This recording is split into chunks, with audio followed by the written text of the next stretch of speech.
Thug life, y'all don't forget that shit. What type nigga is a thug life, nigga? Thug life, y'all don't forget that shit. What type nigga is a thug life, nigga?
Thug life, y'all don't forget that shit. What type nigga is a thug life, nigga?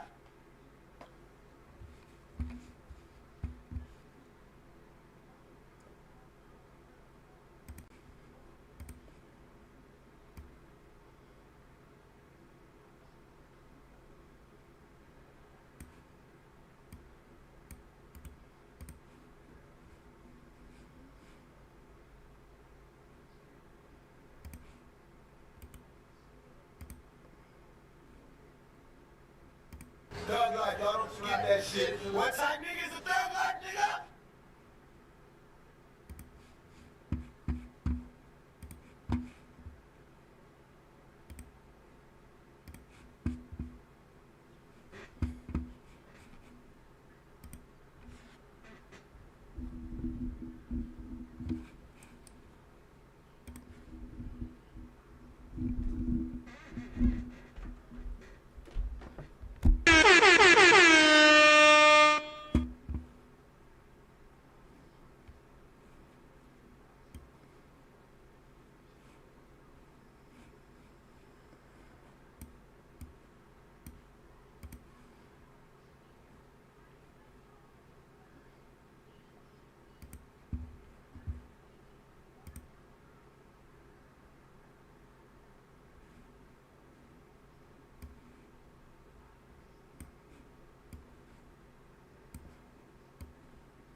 Thug life, y'all don't forget that shit. What type nigga that shit? What type nigga is a thug life, nigga? Shout out to Texas, man. How you doing, brother?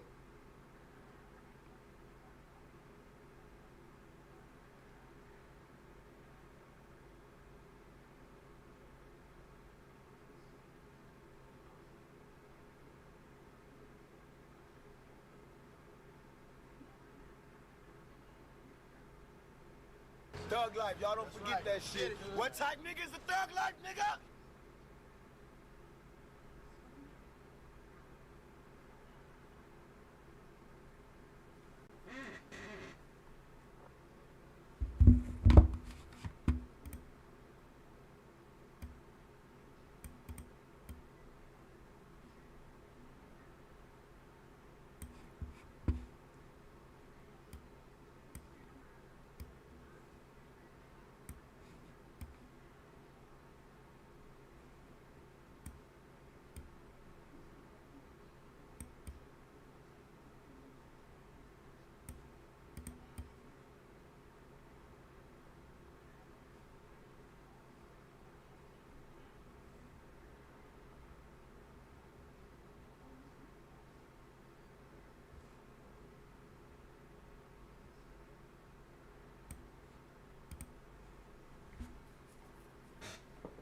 About to start, chat. About to start. How y'all doing tonight? How y'all doing tonight?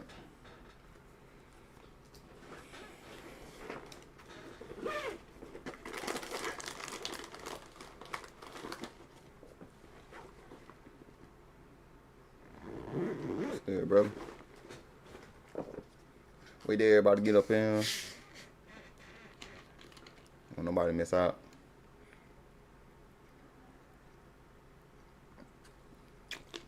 Got that bright ass screen. Let me take this shit off real quick. It's bright as fuck.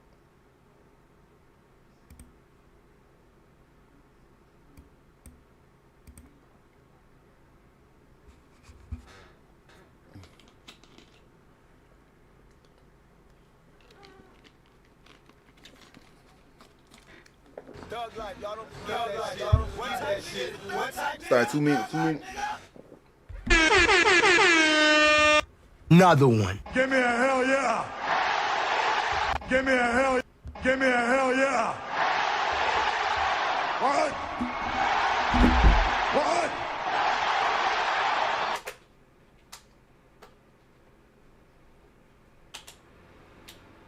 Ain't no being laughing. Put my camera on.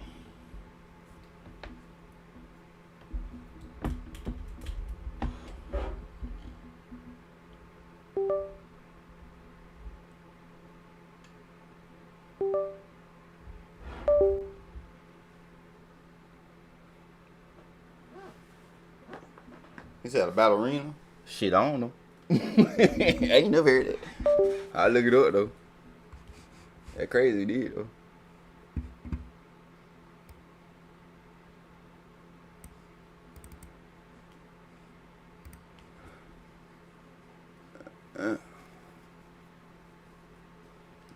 Everybody see we go.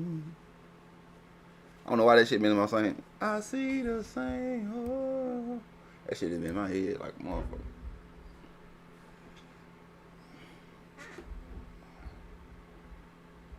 I don't know why the fuck I got a ski mask on. Fuck it.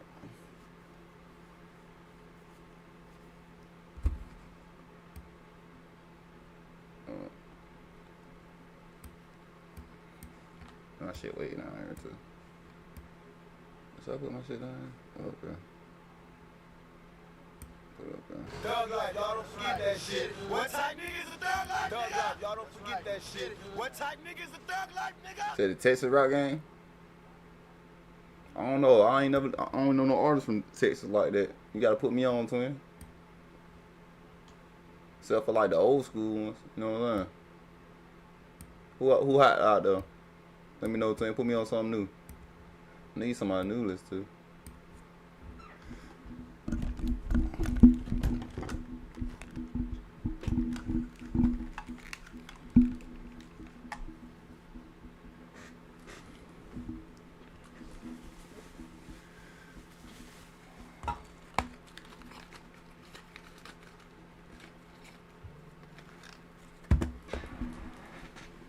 Alright, everybody. I should be in that motherfucker.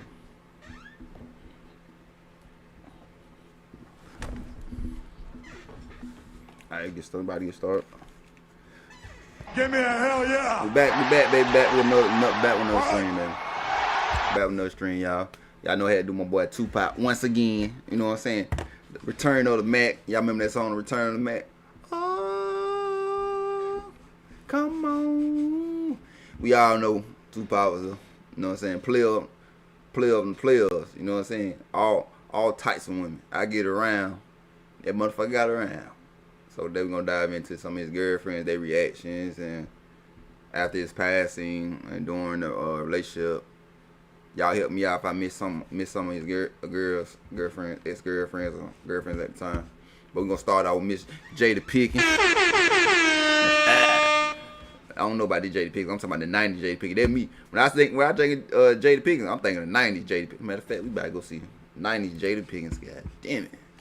I don't know. Will Smith. I don't know what you don't do. You don't do the old girl. You just ruined her head. You know what I'm saying? Jada. Yeah, Jada in the 90s. Lord have mercy. Hello there, saying, ooh, Lord Jesus. Shit. Lord. Ooh, you ain't gonna never get that back, twin. Yeah, can we get, hold on, can we get a better picture, please? Yeah, she got, I like when she got the show here. Oh, she got the Dennis Rodman, okay. Oh, it missed.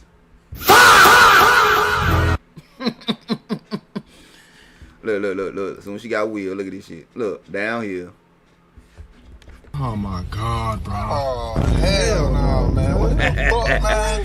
Get your ass on, boy. Get your goddamn ugly ass on. Went down here in between. Look. Every picture Will. Look at. Look. Thug life, y'all don't get that shit. What type niggas a thug life, nigga? Yeah, she was fine as hell. I had a crush on her ass. I wanted her bad, twin. You hear me? I wanted her bad. Lord have mercy. She got Will Smith. I don't know what the fuck happened. Let me see.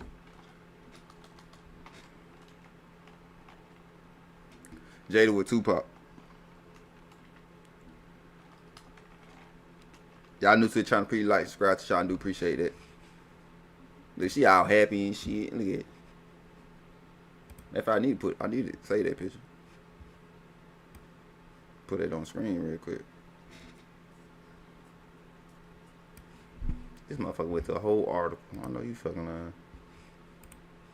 Let me say this picture.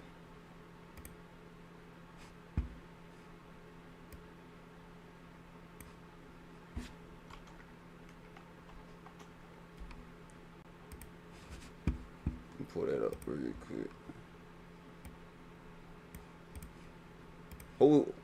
What's the finest girl in the 90s? Let me know, y'all. For all my fellas in here. What's up, baby? How you doing? Shit, man, ladies, y'all swing that way too. Shit, let me know.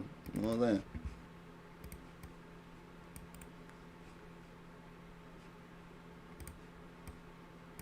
Appreciate you coming back to the live.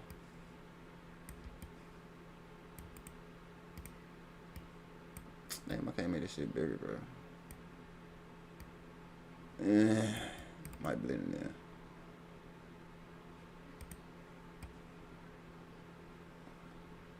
Y'all see I got Will Smith in the corner crying right now?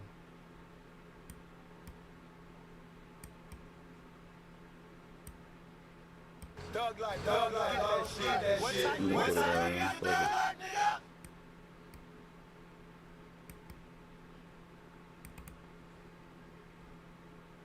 Nah, that's too much going on the screen. Nah, safe enough. You said she knew Tupac was a fake gangster. Here we go with this shit. Damn, I already twin. Damn, we gonna start off like that. Alright, let's get into it, y'all. I'm gonna wait till everybody get in here, but we're gonna start off. Go ahead with it.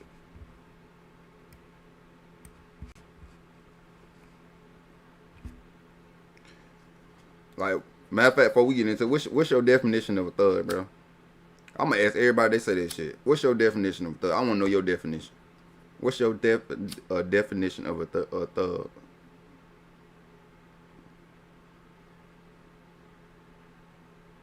So you got thug, you got gangster. What's your definition, bro?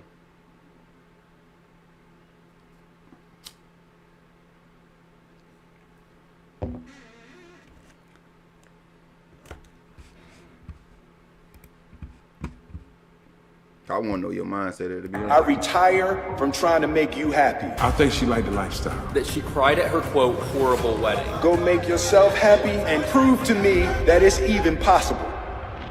16-year-old Jada Smith would first meet Tupac Shakur while selling drugs at the Baltimore School for Arts in Maryland. Oh my God, bro. Oh, hell no, man. What the fuck? Jada about that? She was selling drugs.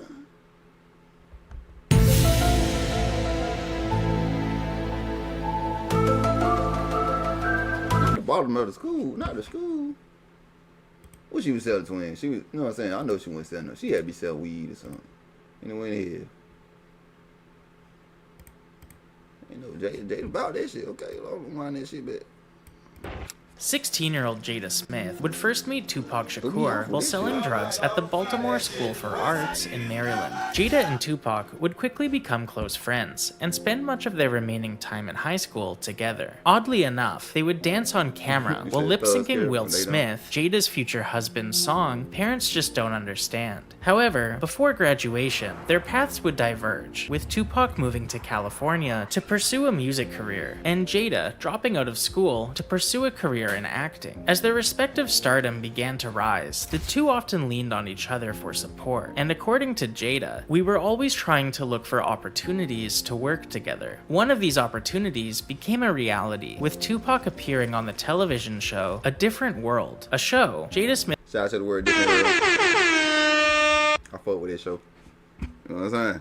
played a reoccurring role on. According to a 2018 episode of Jada Smith's Red Table Talk, Will saw Jada's performance on A Different World and instantly felt chemistry with the actor. Wanting to meet her, he arranged to attend a taping of the show. However, the person who introduced them was there with another woman named Cherie Zampino. Will would say on Red Table Talk that, "I went to Different World to meet Jada and met Sherry and ended up marrying Sherry and having Trey." However, the couple divorced after 3 years of marriage, and according to Will, the minute the divorce was final, he called Jada and told her, "You're seeing me now." Jada and Will's relationship started while Tupac was serving a 4-year prison sentence for a fan. However, he would be who thought Will Smith was a player though? You know what I'm saying? They lied to me and Bad Boys. You know what I'm saying? Mike Larry. You know what I'm saying? I thought he was a player. I was like Fresh Bel-Air was a player, but you know, he lied to me. You know what I'm saying?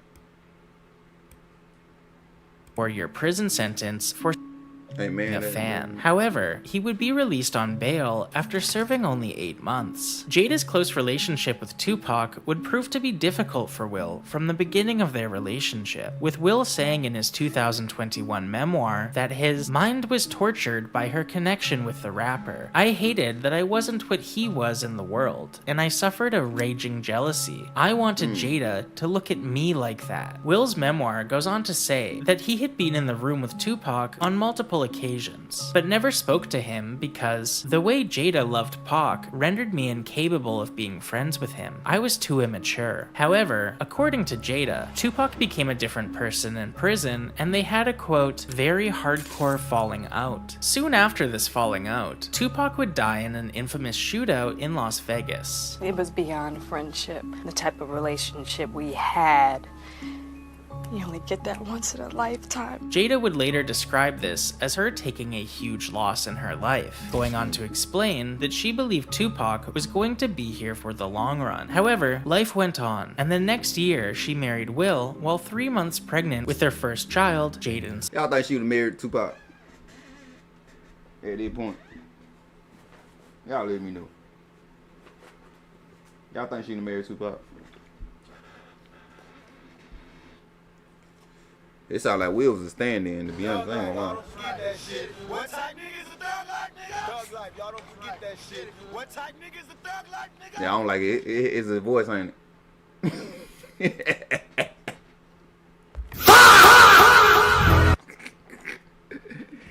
See, this is the only way I can find without the copyright music. This it. But this guy, he probably is copyright business fake. Smith, and 2 years later in the year 2000, they welcomed their first daughter, Willow Smith. The next 10 years would be fairly tame for both Will and Jada, with them regularly working as actors and raising their children. It wouldn't be until the 2010s when headlines started focusing on their personal relationship more than their acting roles. One of the first instances being when Jada mentioned on a 2011 episode of her show Red Table Talk that her 40th birthday party was a turning point for their relationship. According to Jada, Will hired Mary J. Blige to perform at the party and even screened a documentary film about Jada's family lineage, a film that reportedly took Will 3 years to create. Apparently, Jada was struggling to come to terms with turning 40, and Will thought this party he was throwing her was going to be the thing that lifted her out of this midlife crisis. It was going to be my deepest proclamation of love. However, Jada didn't receive the gesture warmly, and according to Will, she told me that the party was the most ridiculous display of my ego. Crushed, right? Following this, the couple would break up, but get back together with new rules for their relationship. People would— My bad, I think he got born. He got born. The excitement, you gotta have that. Like I was telling last stream, you gotta have that excitement. You know what I'm saying? Women, sometimes let me know women if I'm right or wrong. You know what I'm saying? You get born. It was no excitement. He didn't get no excitement. He was just safe. He was a safe guy. You know what I'm saying? Just safe. Somebody that was stable. Safe guy, had kids with. You know what I'm saying? later referenced this new rules quote after Jada told Huffington Post in 2013 that she's always told Will, you can do whatever you want, as long as you can look at yourself in the mirror and be okay. People interpreted this quote to mean that they had an open marriage, something that fans and tabloids would routinely speculate for years to come. This would be made worse once Jada Smith took a trip to London to watch her son Jaden perform at the Wireless Music Festival, and meet Jaden's 22-year-old friend and singer August Alsina. Jada would continue to be photographed hanging out with August, and he would even join the Smith family on their family vacation to Hawaii in 2015. It was around this time that Will would shut down rumors that the two were getting divorced by saying, "Our marriage is the most difficult, grueling, and excruciating thing we've taken on in our lives. We're just not quitters." This quote turned heads as it denied their divorce, but also painted their relationship negatively. To use words like difficult is one thing, but grueling— So all my ladies in here, what caused this right here? What do you think went wrong? Because he was too soft or he was too nice? What y'all think caused their marriage to be like that? Fellas, let me know what y'all think too. Like, what you think caused this shit? Cause there's a lot of marriages out there. What's that, boy? Nah. What you mean, brother?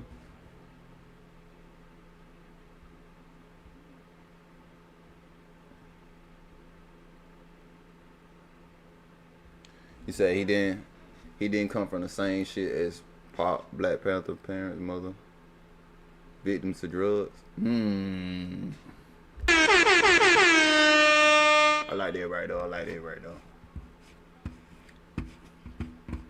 Basically, y'all saying he was born as fuck. They ain't gonna lie. Say he was born. And excruciating to describe the relationship with your spouse had many people question why they didn't just separate. However, the two stayed together, even though Jada attended the 2017 BET Awards as August Alsina's date. This sparked rumors that the two were dating, with many people referencing that Huffington Post quote claiming that the two must be in an open relationship, especially after Will celebrated their 20th anniversary by saying, 20 years ago today, we held hands. He should have had a goddamn, you know what I'm saying, bring out the whips and shit, all types of shit, the kinky shit. You know what I'm saying, the whips, the chains and shit, handcuffs. That was wrong with him right there. You know what I'm saying? That's why you need to be a friend. I would told you, bro. That's what you need to do. You ain't hitting that thing right, man. You know what I'm saying? You got Jada picking, but you tripping. She lets you with me. I told her ass. See, he ain't lick her toes. That's what it was. He ain't lick her toes. You know what I'm saying? You gotta lick women's toes sometimes. You know what I'm saying? Especially Jada Pick, I'm licking the pinky toe and everything. You feel me? Hello. Hey, you gotta do it like that movie. What's what his name? One of the Wayne brothers put the hot sauce on her foot. Oh shit! I think people with too much money in yeah, she probably know he was goddamn he was doing that with Diddy and shit. She probably knew that shit. He probably know he went to them parties and shit. He said girls don't like a nice guy. That's pretty facts, bro. That's facts, bro.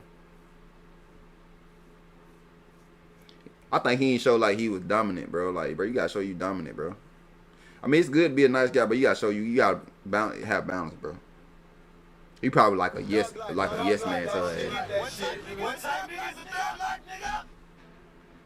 You say you so nasty, I like it though. You have you gotta lick the toes. Y'all don't lick toes. Hold on, y'all, we grown in here now. Y'all don't lick no toes. What's up, man? What's up, Ron? Y'all don't lick no toes. I ain't talking about just any toe. No, you gotta look at the feet now. Some people feet horrible now. You know what I'm saying? I know, right? They're crazy, right?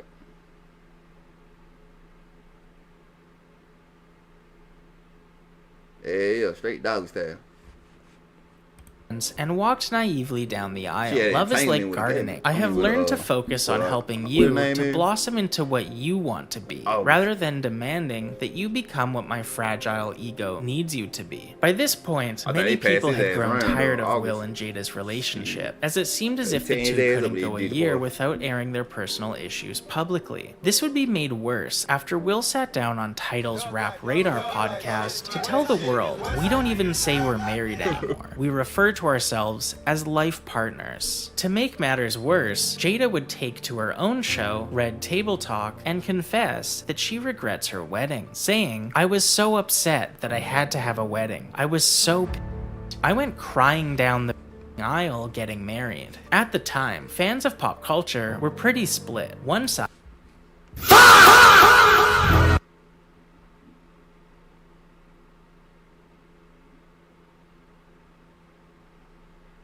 You regret having a wedding?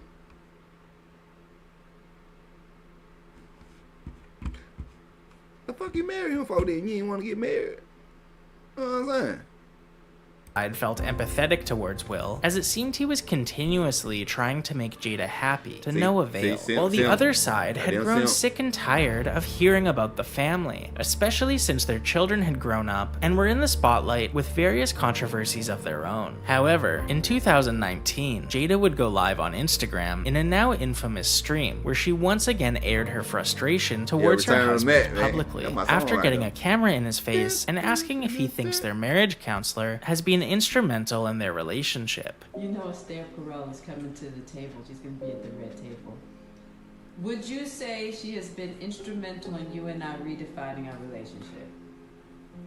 I would say don't just start filming me without asking me if you could film me. Esther, come help us again, please.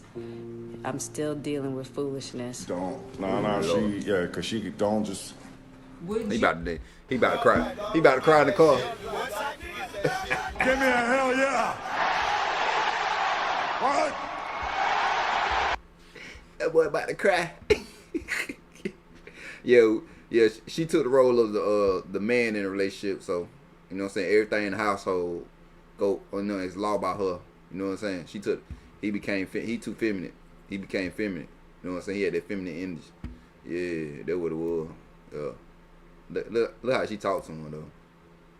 This is how you know, girl. You got a little girl. Girl don't have respect for your ass. You know what I'm saying? You first get the girl, she gonna test your ass, see if you goddamn soft or you feminine as hell. She probably been testing the hell out of his ass. He been failing the test every damn time. Look how she talk to him. Oh, we gotta go back. He about to damn cry and shit. Would you say she has been instrumental in you and I know, right? I thought she was a little sweetheart. Me. Every time I would say don't just start filming me without asking me if you could film me. Astaire, come help us again, please. I see. I'm still dealing with foolishness. Don't. She said no, foolish. cause she don't just. No, you better cry. Would you say that she helped us heal the hurts that we caused between one another? My social media presence is my bread and butter, okay? So you can't just use me for social media and not, don't just start roll. I'm standing in my house. Don't just start rolling. Please watch Astaire at the red table because she's helped us a lot. Can't you tell? What many people and tabloids took from this. Yeah, she ain't got no respect for him because he just told her to get out her face about 3 times. She still got them. Turned the camera and everything. Lord have mercy. You said respect is one in a relationship? Yeah. She don't got no respect for him, bro. She don't got no respect for you. Don't let her get away. Like, you don't let her get away with everything. She probably been doing little slick stuff over the years. You ain't been saying nothing about it. You been letting that slide. She know you'll push over. You know what I'm saying? Stream was that Jada seemingly has no respect for Will's boundaries, telling her audience that she's still dealing with foolishness after Will asked her to not spontaneously throw a camera in his face that's live streaming to Jada's 11 million followers. The next year, August Alsina would sit down for an interview on The Breakfast Club and reveal some behind-the-scenes information about his relationship with Jada, claiming that he sat down with Will Smith and received his blessing to pursue his wife. However, August would soon release a song titled Entanglements, a song seemingly about his relationship with Jada that paints their dynamic with Will being less accepting than previously made out to be, saying, "I'm a pull-up when he dip. He always think me and you if he see me, he gon' trip. Let's be low-key. Girl, I know I f***ed up your hair. Lay you down and hit it right there. That ain't my girl, but I got the key to the crib and to your car, to the crib and to her heart." I'll be don't kill that motherfucker. You got the key to my car and my crib. Y'all know you motherfucking lying.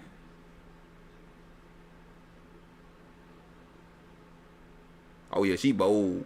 Ooh. See? That's how we always be seeing them little stories. Motherfucker, the cheaters get caught. Motherfucker get shot up. Doing shit like that. You know what I'm saying? If you gonna cheat, don't bring it to you where your house is. You go to a hotel. Y'all couldn't go to no hotel. You know what I'm saying? You had to go to the house. Yeah. I bet don't kill that motherfucker. I ain't gonna lie. They'd be singing like a motherfucker fuck with me. You know what I'm saying? I'm gonna go back. I'm gonna see these lyrics. He said, man. He said Boston can't compare to Philly. I don't think Philly gonna represent Will Smith. I ain't gonna lie. Song titled Entanglements, a song seemingly about his relationship with Jada that paints their dynamic with Will being less accepting than previously made out to be, saying, "I'm a pull-up when he dip. He always think me and you if he see me, he gon' trip. Let's be low-key. Girl, I know I f***ed up your hair. Lay you down and hit it right there. That ain't my girl, but I got the key to the crib and to your car, to the crib and to her heart. I know it's wrong, but it feels right." This led to Jada sitting down with Will on an infamous episode of Red Table Talk, where she admits to cheating on him with August, even revealing that their marriage was over at that time, unbeknownst to Will. This interview is hard to watch, as Will is visibly holding back tears the entire time, images of which would go on to live as a popular meme. Jada would justify her relationship with August by saying, "I just wanted to feel good. It had been so long since I felt good." This quote would receive backlash, with some claiming that she took it.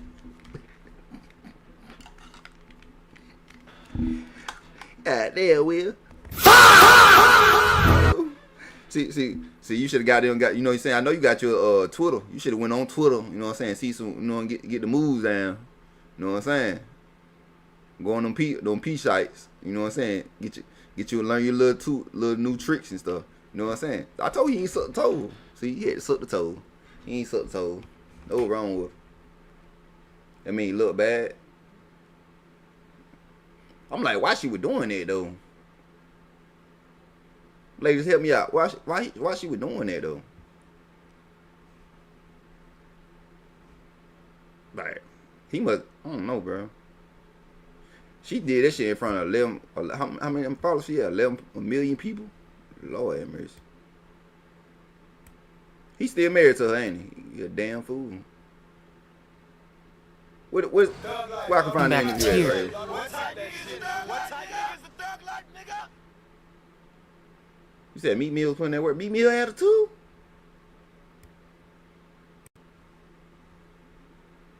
I don't know. She kind of like, she liked them other, you know what I'm saying? You know, Diddy had them too. Shit. Where she admits to cheating on him with August, even revealing that their marriage was over at that time, unbeknownst to Will. This interview is hard to watch, as Will is visibly holding back tears the entire time, images of which would go on to live as a popular meme. Jada would justify her relationship with August by saying, "I just wanted to feel good. It had been so long since I felt good." This quote would receive backlash, with some claiming that she took advantage of 22-year-old August Alsina, as according to herself, he was in a horrible state, both mentally and physically. Several months later, on another episode of Red Table Talk, Jada would reference her "I just wanted to feel good" quote while describing her sex life with Will Smith to her mother and Gwyneth Paltrow, airing her frustrations in the bedroom by saying, "If you love me, you should read my mind." In October of 2023, Jada I ain't gonna tell you that. You look like you trying to be Tupac at this damn point. Yeah. They got down Stone Cold Steve Austin right there.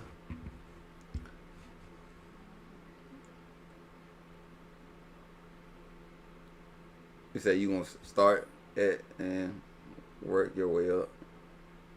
Daniel 7, 80% will cheat. Most women are like that. Do y'all agree with that? He said 80% of y'all will cheat in here. You will.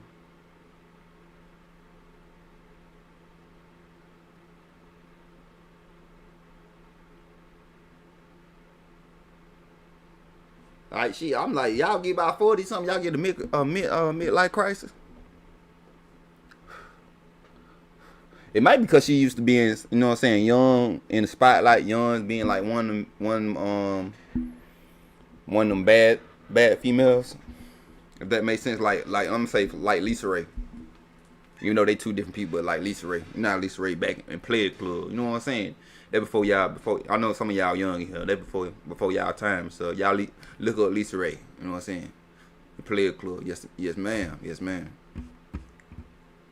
Jada announced in a Today Show special that her and Will have been living completely separate lives since 2016. This turned heads, with many people asking if Will was aware of this, especially following the slap heard around the world at the 2022 Oscars. To make matters worse, Jada went on to say that after the slap happened, she was confused because, quote, "We haven't called each other husband and wife in a long time." She would go on to say, "I'm really worried for Will because I don't know what's going on." Apparently, Jada assumed it was a planned bit for the show and didn't realize Will actually hit Chris. Y'all think she narcissistic? I think she narcissistic at this damn point. She might be narcissistic. I hope I said that damn shit right.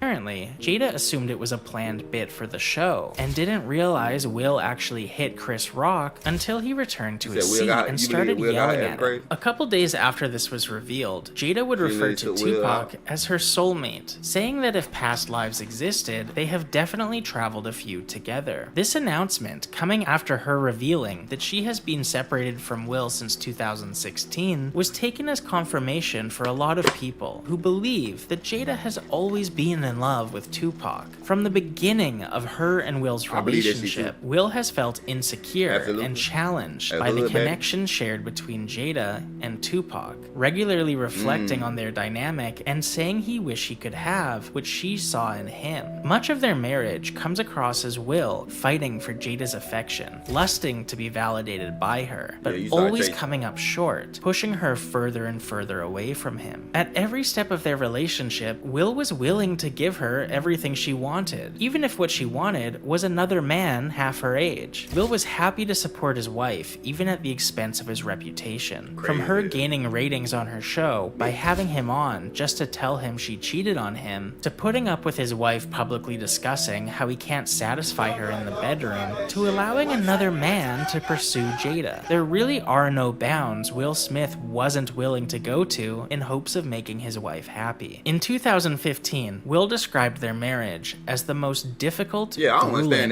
and excruciating thing they've ever taken on in their lives. And while it's admirable to fight for your relationship, perhaps the two of them would find happiness if they finally and officially separated. I don't understand that shit.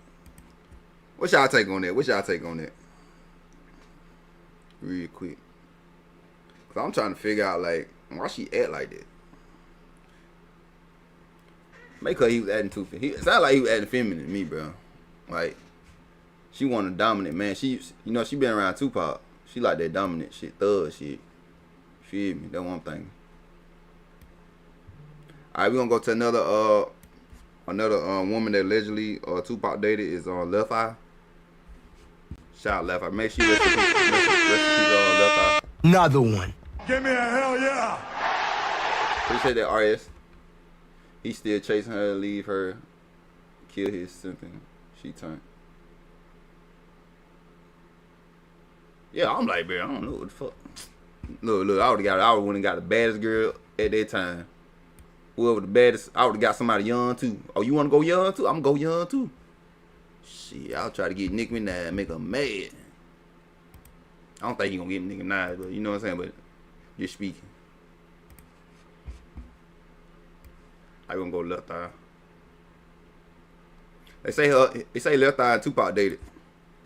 Then Trench said they didn't date. I don't know this shit. Child Left Eye. Yeah, I know. They say they killed her. You know what I'm saying? She was messing with that. What's that dude? They killed that. The black dude. The old black dude. I think he's from Africa. He was curing diseases and stuff. I can't remember his name. Shout Left Eye. Tupac, what did he mean to me? It was a little weird being in the presence of Tupac, and we're very similar. Similar to the point where we almost clashed. You're right about that. Both Geminis, and it was almost like 4 people being in a room.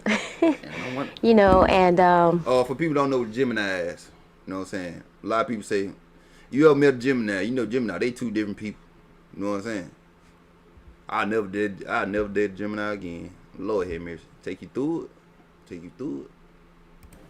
Yeah, that's the name. Appreciate y'all telling me that. I don't know if this has any significance, but I was born on an odd day, the 27th, and he was born on the 16th, which equals to 7, an odd day, and we were odd. It was very odd when we were together. I got a chance to go to his house a few months before he passed on, and it was weird. It was a very weird experience because everything that was in my cabinets was in his cabinets. She got the damn counters back there burning for me. Down to the seasonings in the kitchen, you know, the types of food that we ate, the pot set, the chairs that we sat in. I look at the way his life was, and I don't know, I see a lot of that in me. Appreciate you with that. Recipe Left Eye, man. I want to do the other Left Eye, but it's got copyright music. But she was talking about after Tupac died and shit. I want to know more about their relationship, to be honest. I ain't gonna lie. Tupac had Left Eye over him. Let's see what people say about it. Which one I was gonna get?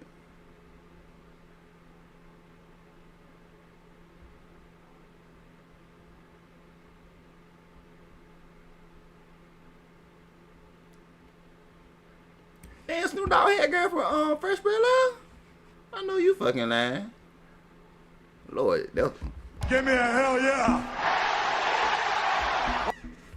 Ooh, back in her prime right there. Yes, sir. I'm going. I had to click on that shit. Yeah.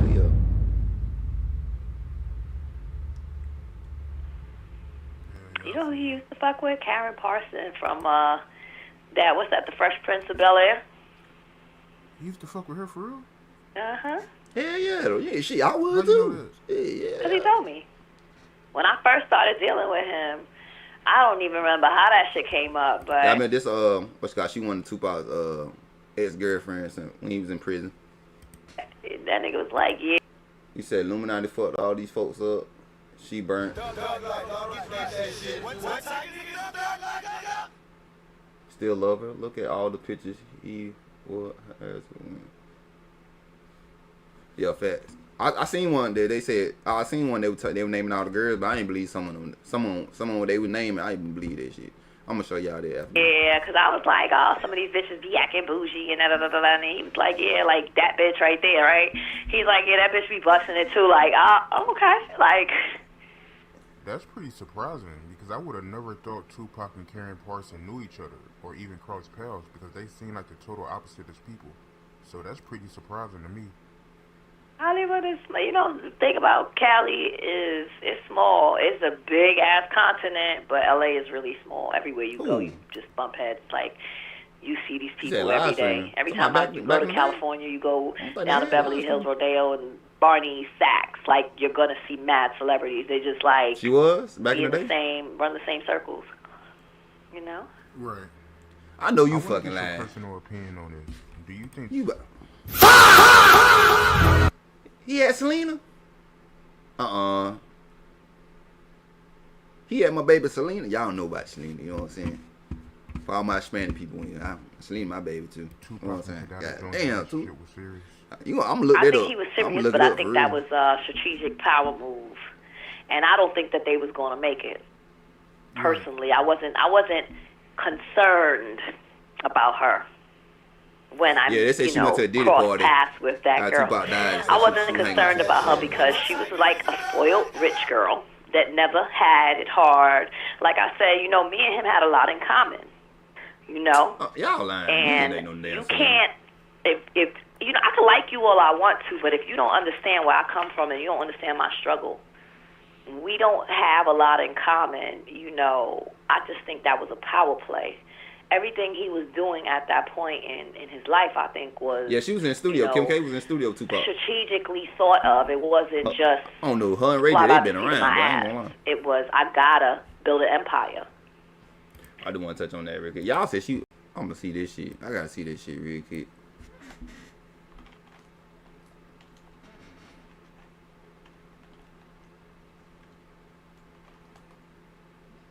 Not no BBB bump bump.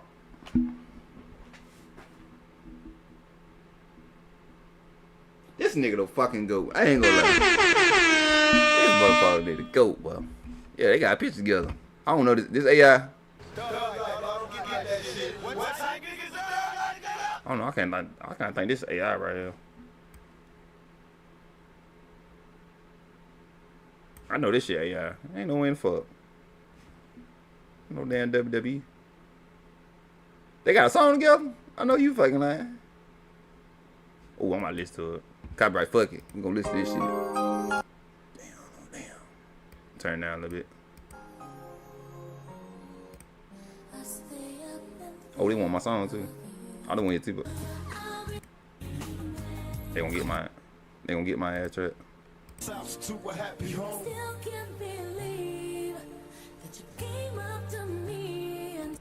Thug life, y'all don't forget that shit. What type is a thug life? Oh yeah, I gotta listen to that. Damn, I ain't know that.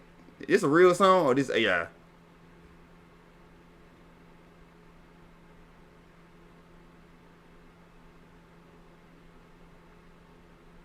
You said Rihanna your weakness? Damn, Rihanna, Lord have mercy. In her prime. I want to be a rude boy so bad. You know what I'm saying? See, I can't trust these pictures because they all look AI. Let me go to Google, bro. Let me go to Google. I'm kind of tight. My boy got Celine, bro. You know what I'm saying? Bring her home, bro. Bring her home to the, you know what I'm saying? Yeah, they say they never collab in real life, but they are in fan-made artwork. Okay, they ain't never met. They be lying. Y'all be lying. Y'all ahead, but y'all boost my damn head up. Y'all boost my damn head up, bro. I'm about to say. They say it's all fan-made. That'll be dope, though.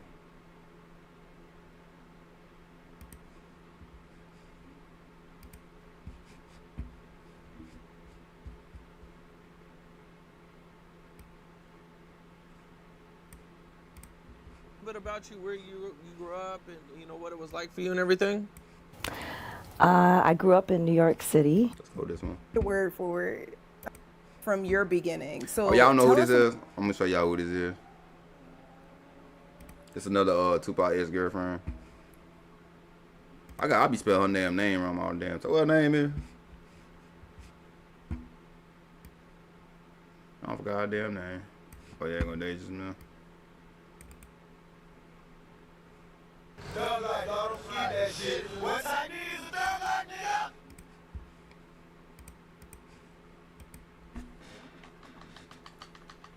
So make sure we got a proven fact that she was one of Tupac's ex-girlfriends. You said Tupac been around? Hell yeah. I can't keep up, bro. It's like new ones come out, pop out nowhere. But y'all know this her right here. She still look good for her age, though. Damn, can I get a close picture? Tupac was married in jail and he had girlfriends. God damn, I ain't motherfucker a player. Y'all think he got married because, you know what I'm saying? I don't know for people that dated people who went in jail and shit. You get married, if you marry somebody in jail, don't they get like a lighter sentence or something? Something like that. That's why people be trying to get married in jail. So they can get a lighter sentence or something like that. I'm trying to find a better picture, bro. I can't find one. But but she's one of Tupac's girlfriend. This the one Stretch. Y'all know who Stretch is. Tupac's best friend. Stretch tried to holler at. When he made that song, he made a diss on Stretch. He was talking about her ass. Well, Tupac wasn't talking about her. He was talking about Stretch ass talking to her ass. Oh, what is it? I just lost it. Man, what was it? Oh, not Brandon got a baby. Just lost that shit. Oh, yeah. Okay, Tupac ex-girlfriend tells all. She talks Diddy, Biggie, Faith Evans, Lil' Kim, and more. Ooh, get a little messy. Okay, I like that. Get a little messy. A little bit about yourself and how it was growing up in the Bronx back in the day. That Pop was smashing everything. Stop and rewind. I was born in the Bronx, but I didn't grow up in the Bronx. Madonna did nasty. Oh, okay. So where did you grow up? Still doing it, you know what I mean? So I was not an army brat, but I moved around a lot. But I was born in the Bronx, and straight from there went to Bed-Stuy, Brooklyn, and then I kind of like moved around. I lived in Trinidad. I lived in Texas. I lived in Georgia, but my home bases was Bed-Stuy and Midtown Manhattan. I see what's on y'all mind tonight. Okay. Now, did you grow up around any celebrities or anything like that? Like back in Brooklyn when you were coming up? Actually, in Midtown Manhattan, I grew up around Lisa, Terrence Howard, spent summers in the city as well, and this other actor. But not too many rappers or people like that I grew up around, but a few actors and a singer. Okay, perfect. And what was it like coming up in Bed-Stuy? Hey, I don't discriminate either. Like, you know, you're either a late teenager, like in your early 20s in the 90s. So what was the environment like? It was electric. It was different than it is now. Everything is gentrified, but it was music. It was culture. It was blacks, rights, Yusuf Hawkins. We had a mural on our block actually dedicated to him. And, it was the culture. Gold, earrings, the music, the cars, it was a vibe. What about the bad? Was you getting into bad? What was you getting into? I heard you say before that you was a bad girl in one of your interviews. Ooh, I like them bad. What kind of bad though? No, not too bad, but like what kind of bad? I was outside. I was running the streets with my friends. I was a tomboy though, what nobody would actually realize. So I was outside getting into breaking curfew, getting in trouble. But not too much bad. Just enough. Okay. At that time and age, we rode the trains, we hopped the trains, we cut school. We did a whole, hooky parties. So I just wasn't like a, good girl, go straight to school, come home. Although my father tried to make me, but yeah, I was a wild child. I enjoyed my teens and my 20s. Go out there and get that switch. Oh my gosh, I give anything to be like a young adult in the 90s. I swear, y'all had everything. One of the best parts of the 90s was you could go to any club and there was no such thing as a VIP area. It was everyone. It was if a celebrity was in the club, you jump on stage, you perform. It was a time, and you'd be standing somewhere, and then Busta will be here. Tribe Called Quest. Anybody, just anybody from that era that was a New York rapper was all over the club scene, and it was every night. It was, just didn't matter who you was. We all were together. We all were one, and we partied, we danced, we had a good time. We didn't stand around on our phones and just trying to take pictures for social media. That's kind of one of the things I do regret is even to this day though. I'm not always taking pictures of everything. I enjoy life and moments. I think cell phones miss everything, though. I ain't gonna lie. Cell phone, tablets. I don't even think kids go outside no more. I don't see no kids go outside. Like, where the kids at? Back in the day, everybody be outside. You be over, you be over that person's house. You be over that person's house. People just ride bikes. I grew up in that area. We ain't had no cell phone. We was outside. Shit. Hell yeah, with the little old TV, like 3 switches. You had to turn it out.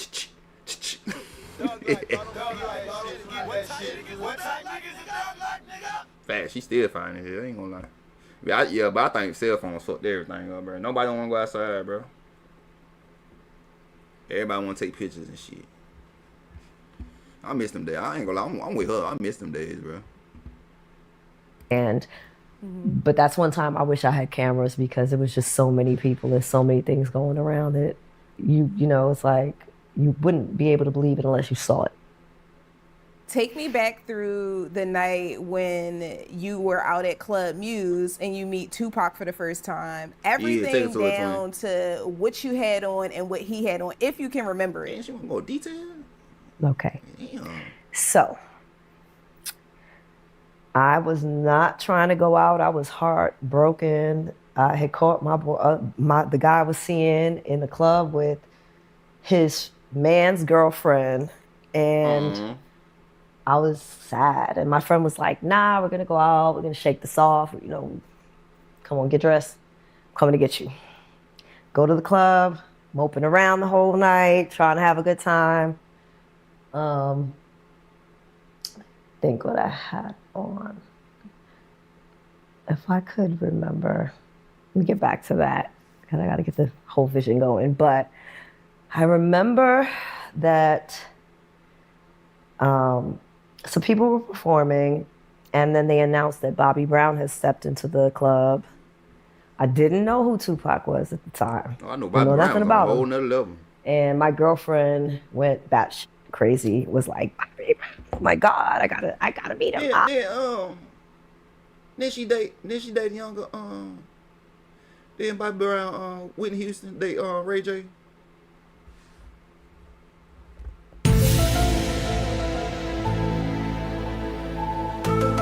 Yeah, I think she did date rape. She was having an entanglement.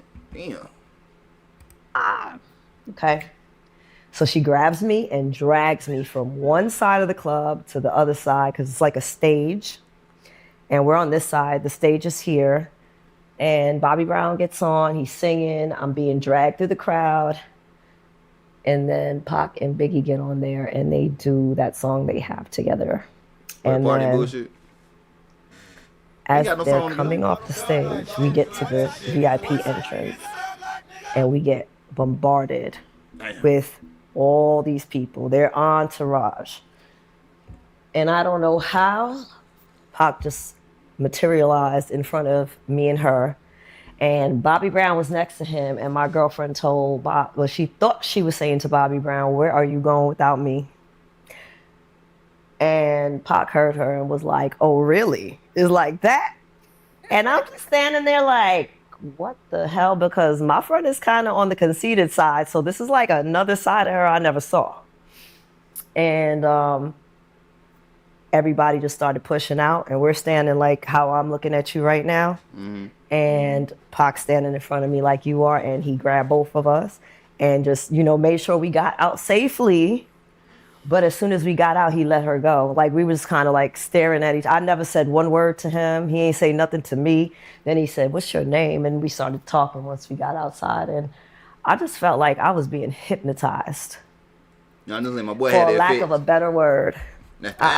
Return of the Mack. Another one. Give me a hell yeah. Phil, we gotta take notes. You know what I'm saying? What? We gotta do our research. You know what I'm saying? Things of that nature. You know what I'm saying? Damn. I'm gonna go ahead and give me a little bald head. I ain't gonna lie. It probably could you. You know what I'm saying? Back in the day you had the Jordan. You had to have that Jordan. That's what it was, huh? You had to have that Jordan. You know what I'm saying? The bald head. You know what I'm saying? With the loop earrings. Yeah, that's what it is, huh? I'm gonna go ahead and go bald. Shine that motherfucker up real quick. Have that motherfucker sparkling like you see your face in that motherfucker. Yeah. Make sure I get the loop earrings too, yeah. Have that Jordan, yeah. I really did. I was like those eyes, his voice, moving tongue, his face, everything. I was just like, who are you? I get around. Like, I was just watching that video. Where did you come from? Like, why are you talking to? Like, what is this? And then he was like, yo, whatever. They rolling up, smoking. He's like, what's up? What you doing? Like, what's up? You want to come hang out? We can smoke. We're going to go do this. The club's all closed. So I'm like, all right. I'm thinking, my girlfriend's going to go, like, a little adventure. He asked her, and she's like, And he was like, okay. And he was like, well, you still want to come? And I'm like, yeah, I'm going to go. And he's like, you sure? Whatever. She was like, nah, I ain't going with y'all. And he's like, all right, platinum. He's like, you go home and polish your platinum, baby girl. He was like, I'm going to go home with gold over here. Like, he was like, you're still a little stuck. I was like, But. She was mad. She was saucy. That was how we met. And Big was there. Another one of his friends, his tour manager. And we don't want to talk about Big. Another female. So we all went to the, ironically, it was... What's this hotel on 57th Street? The same hotel he got arrested in, the Parker Meridian. Meridian. That was the first place. He had a suite, and we all went there. We smoked and we're drinking for a little while, and we're talking, chopping it up. And I was like, "This is what I want to do, and I'm gonna do it."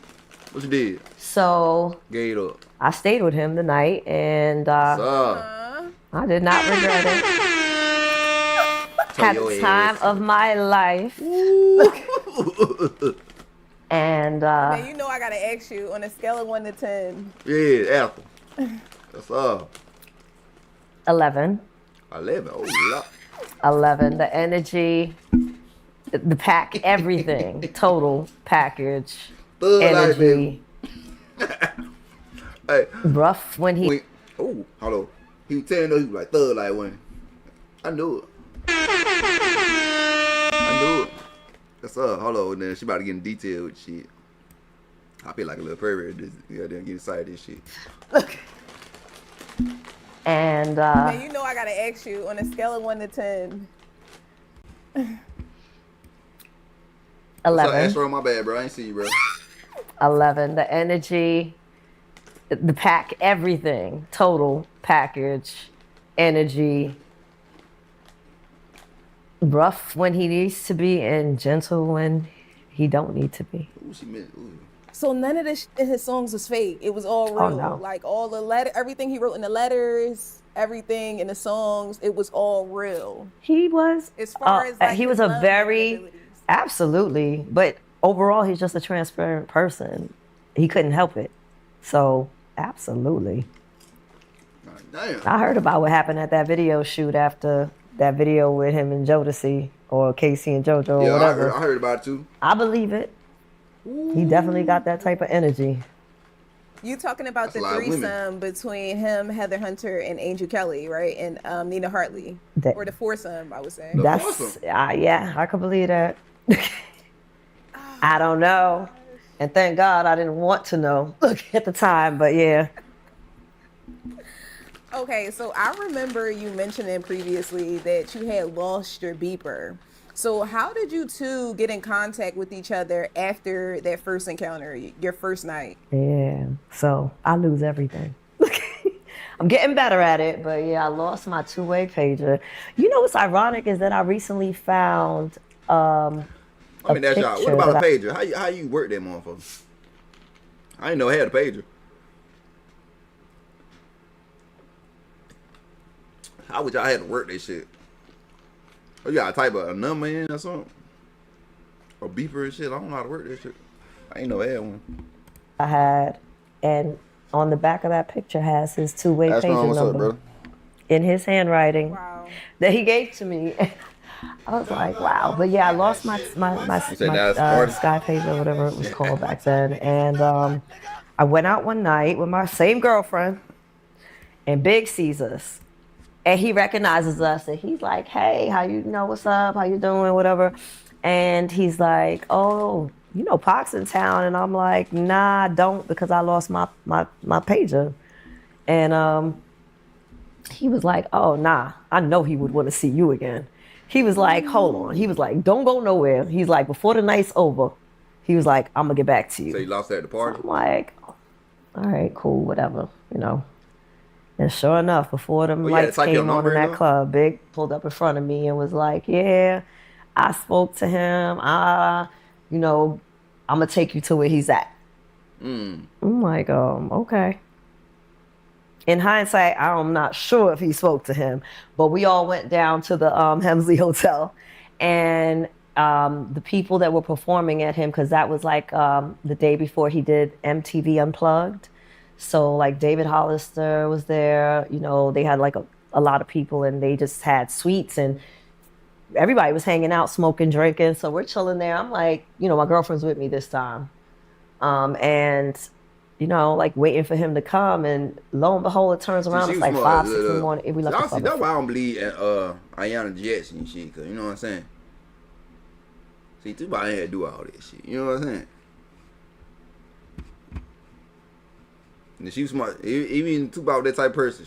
She was smart. She brought her friend with her. Like, Ayanna, what were your friends in?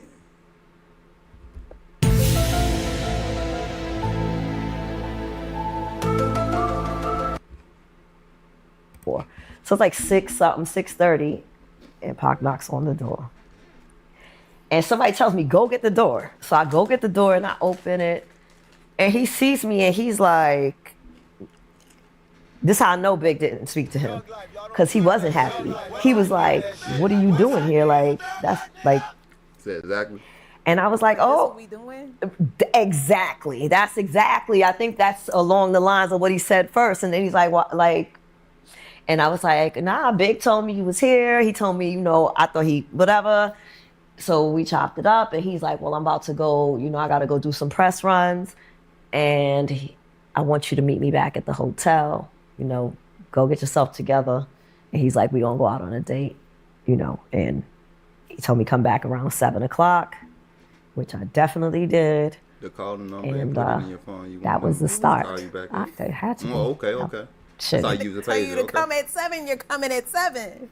Period. The way them butterflies worked, I floated all the way home and all the way back. So this year, right? Oh my gosh. So okay, so just rewinding it back a little bit, how was he and Biggie's relationship at the time? And also, I wanted to ask you, why do you think Biggie lied? Like, do you think his intention was to surprise Tupac that night, or you know?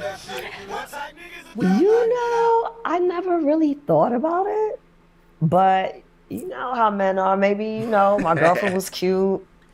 Maybe he's like, all right, I'm gonna take them to where they at. Maybe, I don't know. He didn't. The funny thing is, Big didn't do nothing funny. He didn't do anything that caused alarm, but I have no idea why. And their relationship was good at that time, very good. They were very close. Every time he came to New York, they was linking up, hanging out. So, not that I had seen. When I went to the hotel, and even when I stayed there, Big stayed there the night as well. So the first night I was there. But I got to, know the night. So you say he stayed there too? So why he didn't stay there with Young Jackson with her?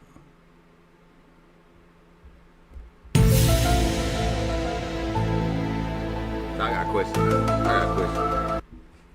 We need to ask about did he have guns on him? Go ahead and tell the truth to him. He left them guns at the hotel. You know what I'm saying? When Young Jackson and shit. Dynamics a little better as time went on. That was only my second time being around. Damn, both payphone. of them, so. Oh Lord. Okay. I use that. Now, were you dating anybody during the time that you met Tupac? I know you just said that you. I was. So, yeah, I was dating the guy before him, and then after I was talking to him, I started dating this guy in Brooklyn that I was talking to. What? So how did they measure up? Like, basically what I want to know is, how did dating Tupac affect your dating life at the time? At that time, not so much, because I didn't know him that well.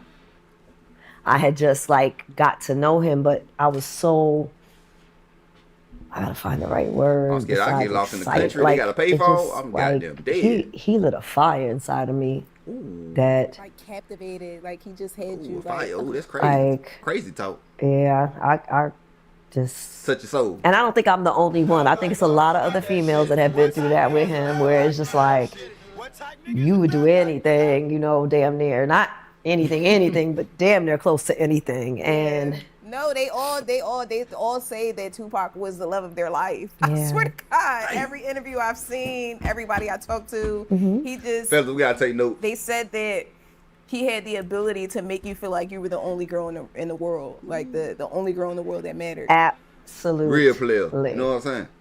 Absolutely. Biggie, but he didn't do it with. At least in my end, I don't know how they feel, and I have to say they probably would say similarly. He didn't do it with manipulation. You see how she talking about Tupac, she get excited, butterfly. You know what I'm saying? Then we seen yesterday how Faith was talking about Biggie when they first met. You see the difference? So you talking about, see, that's why I don't believe Faith. But you slept Tupac. You know what I'm saying? Let's go ahead and call it what it is, twin. You know what I'm saying? Lies. It just was him. It's not like, he was sitting there blowing smoke up your ass. He wasn't that type of person. He'll tell you what it is and what it ain't. But when I'm with you right now, in this moment, nothing else in the world matters. Mm. And that. What a dream. You got both of them goddamn happy as hell. Because I'm laughing because I'm thinking about them cartoons. Tupac ain't even here no more. They go, boy, they goddamn blessed like a motherfucker. God damn. Yeah, that boy came from a spiritual place on their head. You know what I'm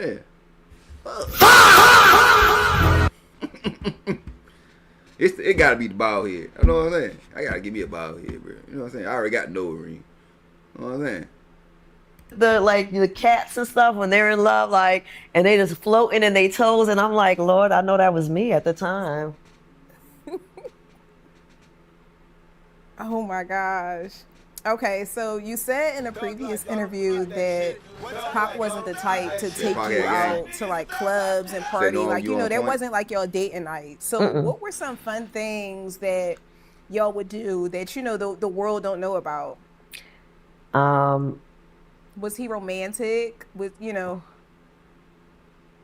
He was fun, romantic. Give you a thrill. That what it is. As in y'all sending bad. flowers and. Girl, love that thrill, but I'm trying to tell you. That's an interesting one. His romantic wasn't the typical romantic, but the letting you in to see his vulnerability and things like that, I feel more so was his level of trust with you. Level of trust. And what he shared. Was that part. We did. Oh, this school how to have game one-on-one. Hold on, I gotta go back. What she said, because I gotta write this shit down. You know what I'm saying? Go on Google later on. Google. That's an interesting one. His romantic wasn't the typical romantic. Put that thug life in, but right? the letting you in to see his vulnerability and things like that, I feel more so was his level of trust with you. Trust. And what he shared. Was that part. He liked to go to movies. He liked to cook in the house. Okay. And I got that down, Pat. we did go to a club or two. Club. But it wasn't nothing planned. It just happened to be. Okay. I don't know about club these days. These little YN. Like, do you have a favorite date night with you and Tupac? Or do you recall a specific date that just had you like, oh my gosh, like, this man is everything. So you handle all that shit.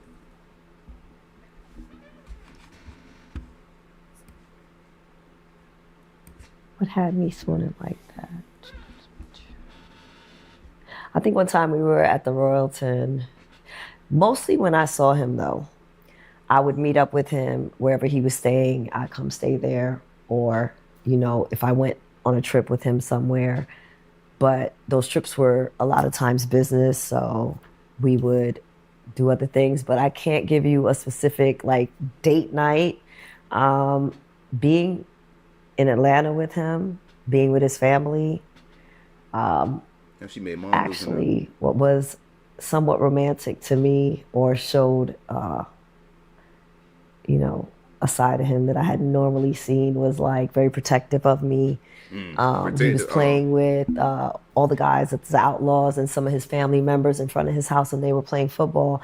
And he put all his jewelry on me. So the boys started like playing with me, and they're like, "Oh, we're gonna rob her," and you know, like they're like, you know, like doing that stuff. And like he ran down and was like, "Leave my baby alone," you know, just things like that. It was more homegrown experiences than it was outside. Like we went out to eat when I came to visit him, and it was the whole crew. But majority of the time spent when we weren't just one-on-one was around his friends and his people. And those times were fun because it was just the laughing, the joking, you know, and even I got in on that because I got to know these people as spending time with them through the years. So I had it all, but charisma. You know. I'm sorry, Penny. I don't have that. I'm like trying to rack my brain, but I'm like. Oh no! I mean, sometimes it's just that right? you know. You know, she about like 50 years old. But goddamn, auntie. Hello. That every time you meet, there is no special time because every time is special. It is. When you meet him. Another time, I get it. Though that does stand out is that he was coming from LA and I was supposed to meet him at Quad Studios, and this is maybe a month or two before he got shot there. His flight was delayed, and he told me he was going to get in late. He was like, "Just go to the crib. You know, I'll get up with you later."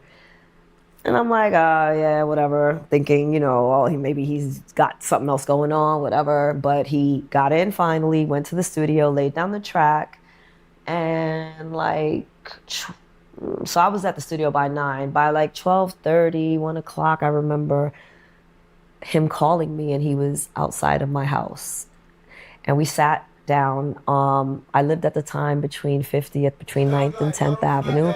And we just sat on the steps and was talking for a while. That's why I'm Leo. Like, it's kind of late, you know, want to meet your mom? I was like, yeah, not tonight. Like, she's not with that. And, you know, it was just cool just sitting out there with him like a regular person, talking, kissing. Like some ghetto Romeo and Juliet.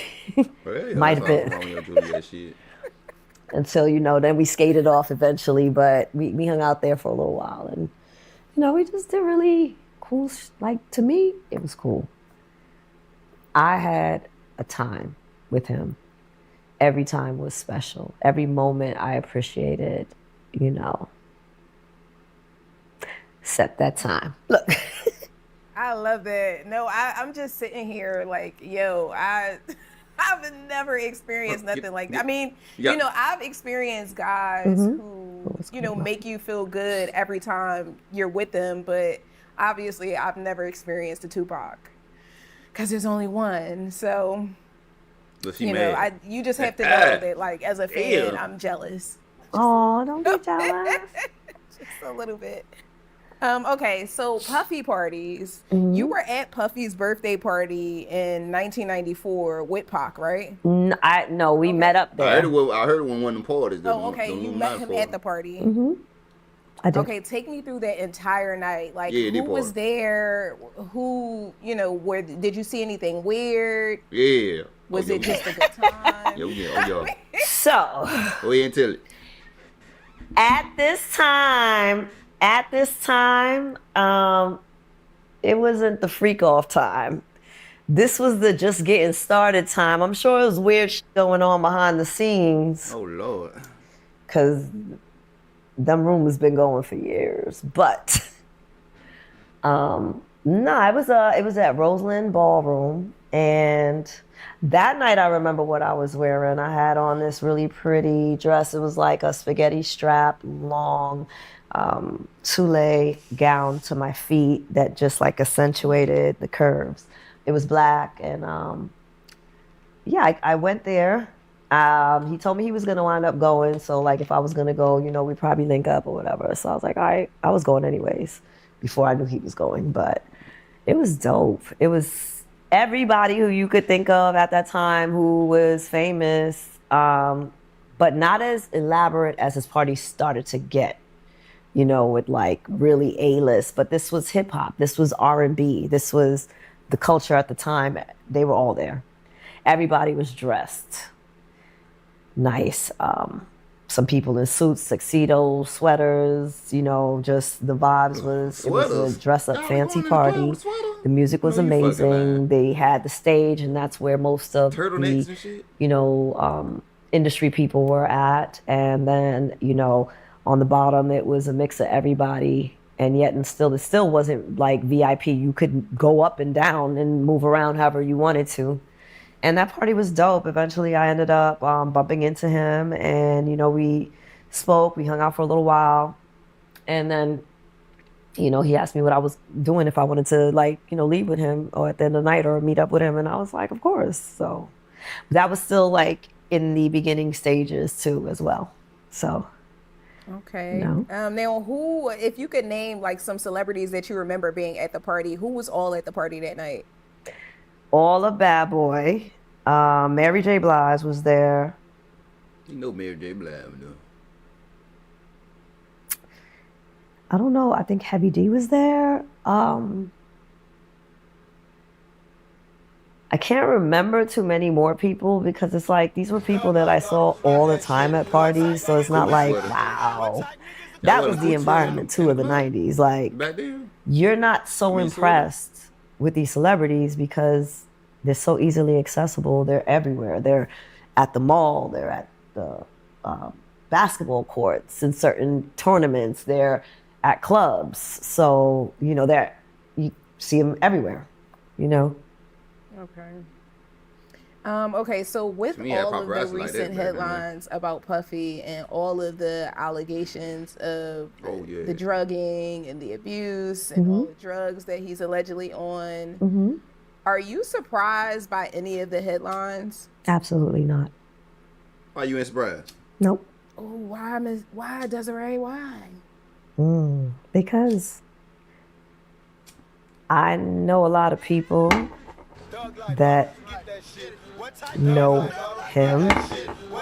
I met one of his old security guards, and I've been knew the tea about him. Weird liking strap-ons. I met this girl. Oh my God, bro. Oh, hell no, man. What the fuck, man? I know you fucking lying. Hold on, man. You ain't gonna walk past that like you just didn't say that. Lines. Absolutely not. Nope. Oh, why, Desiree? Why? Because I know a lot of people that know him. I met one of his old security guards, and I've been to the tea about him. Weird shit. You know the tea. What the tea is? Liking strap-ons. Strap-ons? I met this girl one time that did a photo shoot for him. It's a nice young lady from Canada. And me and her ended up going on vacation together. And a few months later, and she told me something that she saw go down at his house in the Hamptons. And then a few months later, she told me that she went hanging out with like his bodyguard and his entourage, and somebody drugged her and she doesn't know what happened. So none of this is alarming. And then she went back to Canada. So and how long what her ago name is? We need to find her. Was this in the 90s? This was in the 2000s. Maybe maybe like around 2004, 2006, somewhere around there.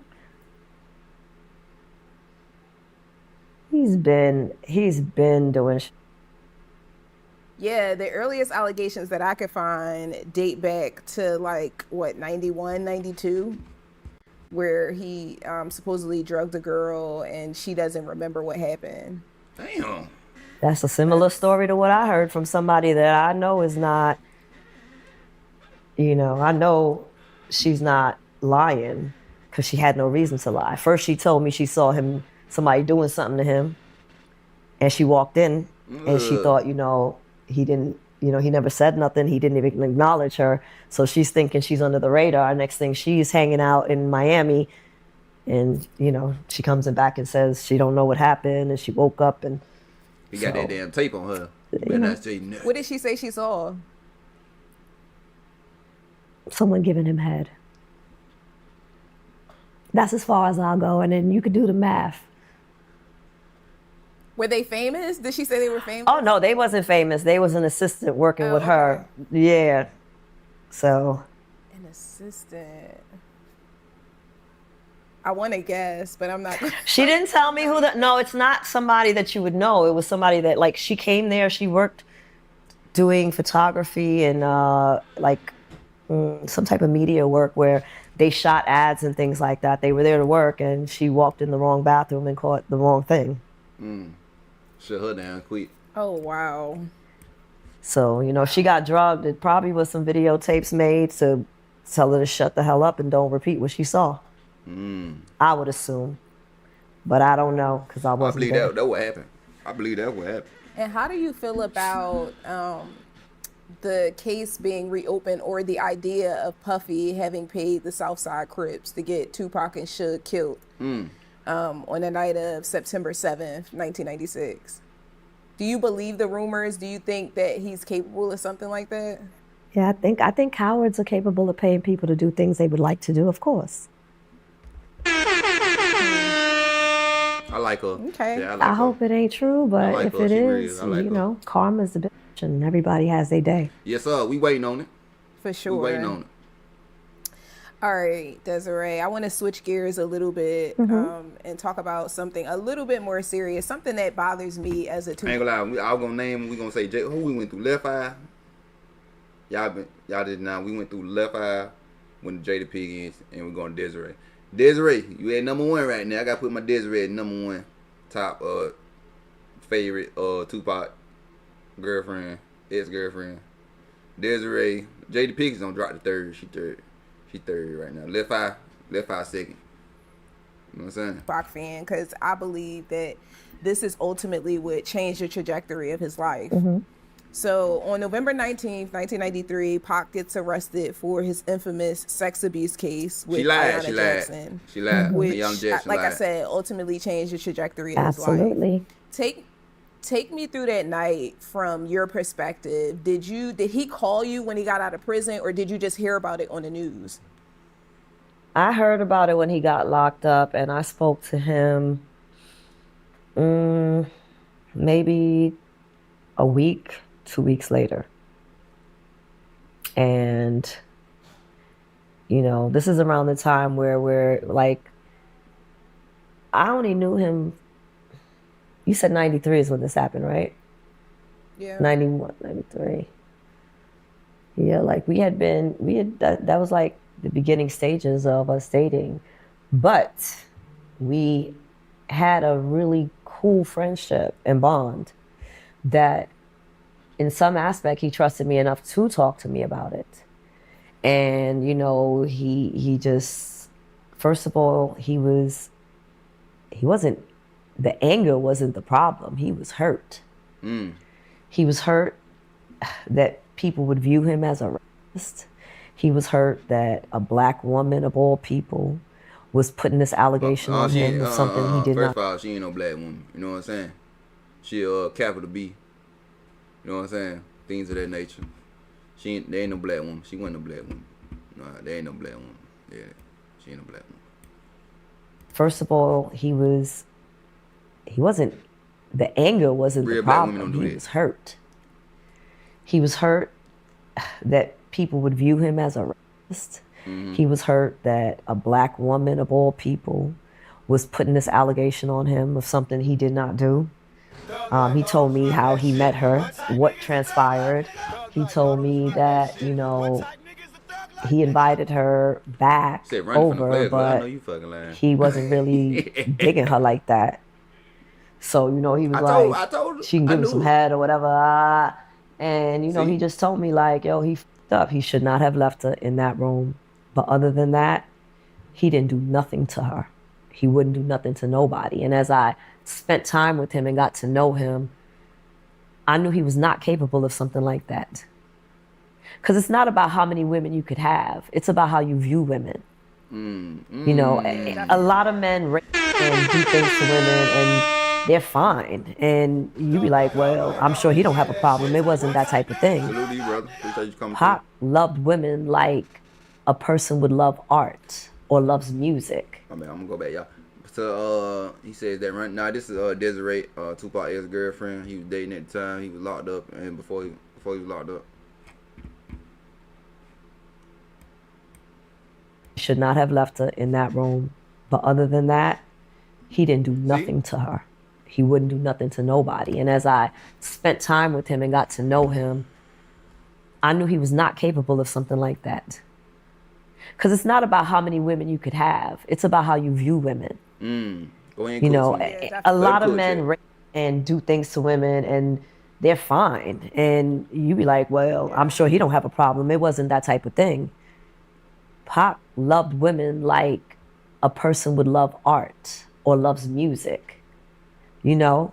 And it wasn't, I want to abuse women. It was, I love them. Like, I want to see what turns them on and how they work and what's the inner makings of this person. So, you know, that was a hard slap in the face to him. Yeah, he took us over. To have that said. I'm so happy that you said that, because oftentimes I would hear women say like, oh, well, why would such and such rape this person? He doesn't have to do it. Well, nobody has to rape. Yeah. Like, it doesn't matter how attractive you are, but you know, you made it clear that it's not about what a man looks like. It's about what he thinks about women. How he feels about women. And Pac loved women. A man has to hate or have a resentment for women in order to hurt them in that capacity, and that was not his character at all.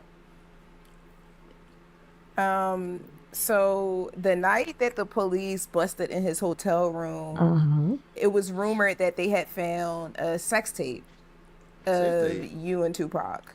Yeah. Do you? Why y'all had OnlyFans back then? You just nasty. Little nasty self. Little cute nasty self. Care to elaborate on the sex tape? Elaborate what? They did find a sex tape. His lawyer ended up contacting me and telling me about it. So they just sitting there watching it? And telling me, you know, just to be on the lookout, you know, just in case the press shows up at my house, which upon hearing that, I got my ass right up out of there and went with some family members out of town because, yeah, that would have, I don't know, that would have ruined my life probably at the time, even though now it's made some people pretty famous. I was about but, to say, yeah, you know, Kim K. You know what I'm saying? And he told me. The Kardashians. I know, right? Nah, you been bigger than Kim K. But yeah, that tape will never see the light of day. It don't matter anyways. Look, Desiree, you been bigger than guy because you was with Tupac. You know what I'm saying? Ray J, he small fry. You know what I'm saying? You know what I'm saying? Yeah. Yeah. So, but they did find a tape, and you know, I always like after everything was said and done, my only question is like, somebody got this tape was made maybe 3 to 6 months before they busted you in that hotel. Why was this damn tape with you? This man was walking around with this tape everywhere he went. Damn. Oh, girl, he loved you. He couldn't get enough. No, she had that fire. Even when you were gone, it's I was like, she had that fire. Yes, sir. Every man don't got the ex-girlfriend or who they must in their phone who got that fire. You know what I'm saying? Am I lying, fellas? Am I lying? You know what I'm saying? Even if any ladies got it, you know what I'm saying? Things of that nature. You know what I'm saying? They phones. You know what I'm saying? You look at it every once in a while. You know, you when you get horny a little bit. You know what I'm saying? You go back, flashbacks. What are you doing? Like, so yeah, they found that tape, and you know, one day I woke up and I had come back to the city for the holidays, and I don't know if it was Thanksgiving or if it was Christmas, but literally I'm walking in the train station and I see that the police found a sex tape with someone they believe to be a minor, and they believe to be under the influence of alcohol and drugs, and they are trying to find her. So you see how they try to railroad a black man in America, especially when you're a rapper, especially back then during that time when it wasn't cool for politicians to endorse rappers. I told the police had it for them, you know, bro. they were public enemy number one. It's going to be real. I saw that and I was like, wow. Like, shit was set up. And my mentality was, as I told his lawyer also, I don't want to speak to the cops because I don't really trust them. Hold on, y'all. It's not showing me on my other live, y'all waving and shit. I had to look at my phone. If I ain't see y'all wave, my bad. You said, damn. What you say? Research his relationship with rapper Yo-Yo, and you'll definitely put her at top of. Oh yeah, my bad. I did like, goddamn, cause we was doing, goddamn. Hold on.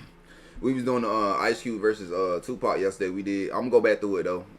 Yo-Yo and I might do that. I'm gonna do that next after this.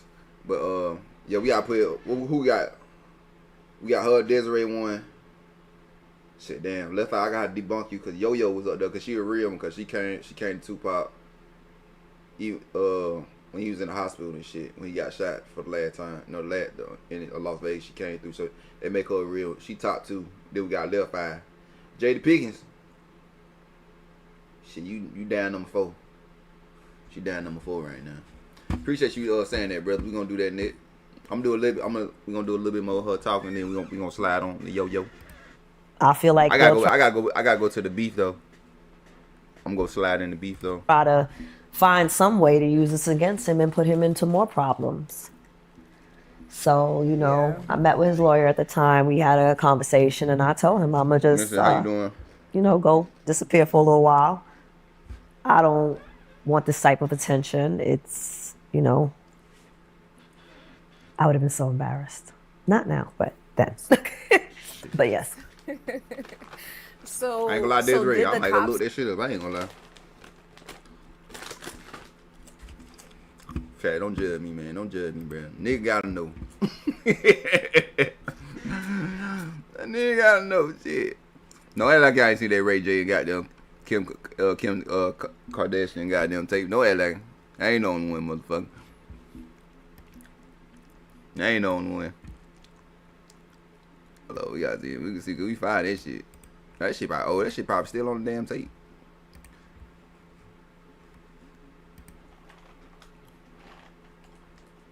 I'm curious like a motherfucker.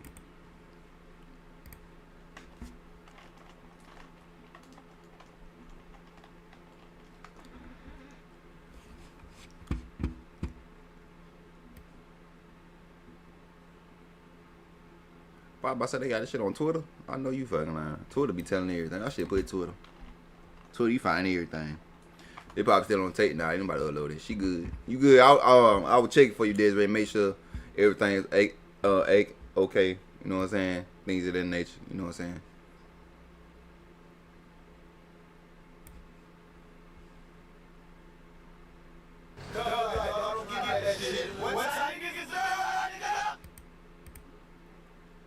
Appreciate y'all for the live yesterday. Damn, I forgot about our close it down. Thank y'all for the 28K yesterday. I appreciate it, everybody. Came through live yesterday. What fucking video was that? Shout out to Brandon Got a Baby. What's on?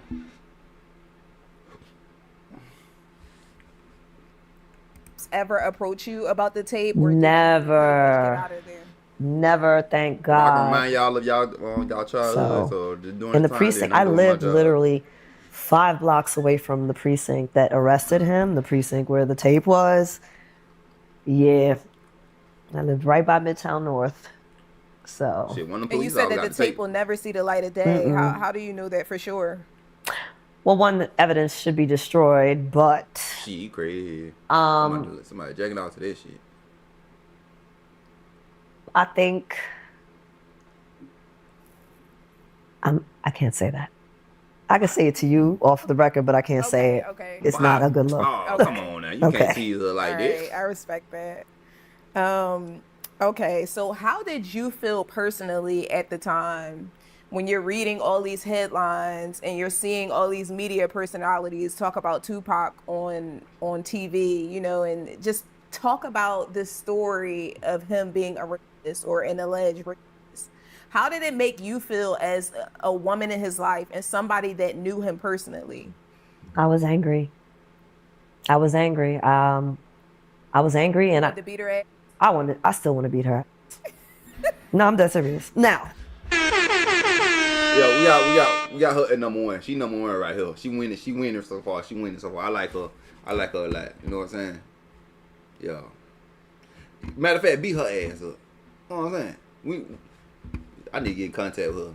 We need to find her. I want you to beat up my dancer. I'll be right there to record. You know what I'm saying? But I was angry because subconsciously I knew that this was going to change him. It did. And especially when he was locked up, it was so hurtful to see him sitting in that place knowing that he did not do that. Like really knowing it in my heart of hearts that he did not do that. Not I love you, I like you. No, I respect you and I understand you as a human. And you know, that was just up of all the things you could be in jail for. And you didn't do it. And that's an ugly thing to have over you. And it hurt him. People think that Pop was an angry, hateful individual. Yeah. No, that was born through hurt. You know? I like her a lot. He wasn't like that. He was made to be like that. So. Now, I have my own theory. Now, my fan theory is that, you know, she was down for the train. She was down to get partied. And then, you know, when she came out of the room trying to, you know, kiss on Tupac and all that other type of shit, he didn't want her because she just had so many willies in her mouth. She wasn't. So that's just, that's what the fuck is a willy? Oh my God, bro. Oh, hell no.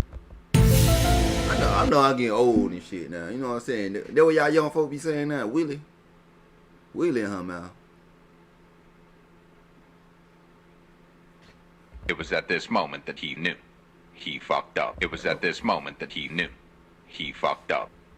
That motherfucker said Willie. When he didn't want her because she just had so many willies in her mouth. She wasn't. So that's just he wasn't in the room no more when she came out. Yeah, I was gonna ask you what exactly did he tell you happened that night? He told me she came through. He wasn't really interested in fucking with her. Like she gave him head, whatever, and like you know they all came out in the living room, was chilling. She said she was on top of him. They were having sex and all type of shit.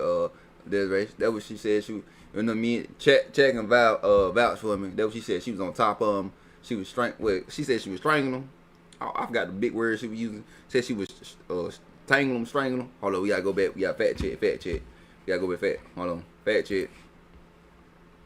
We gotta go back.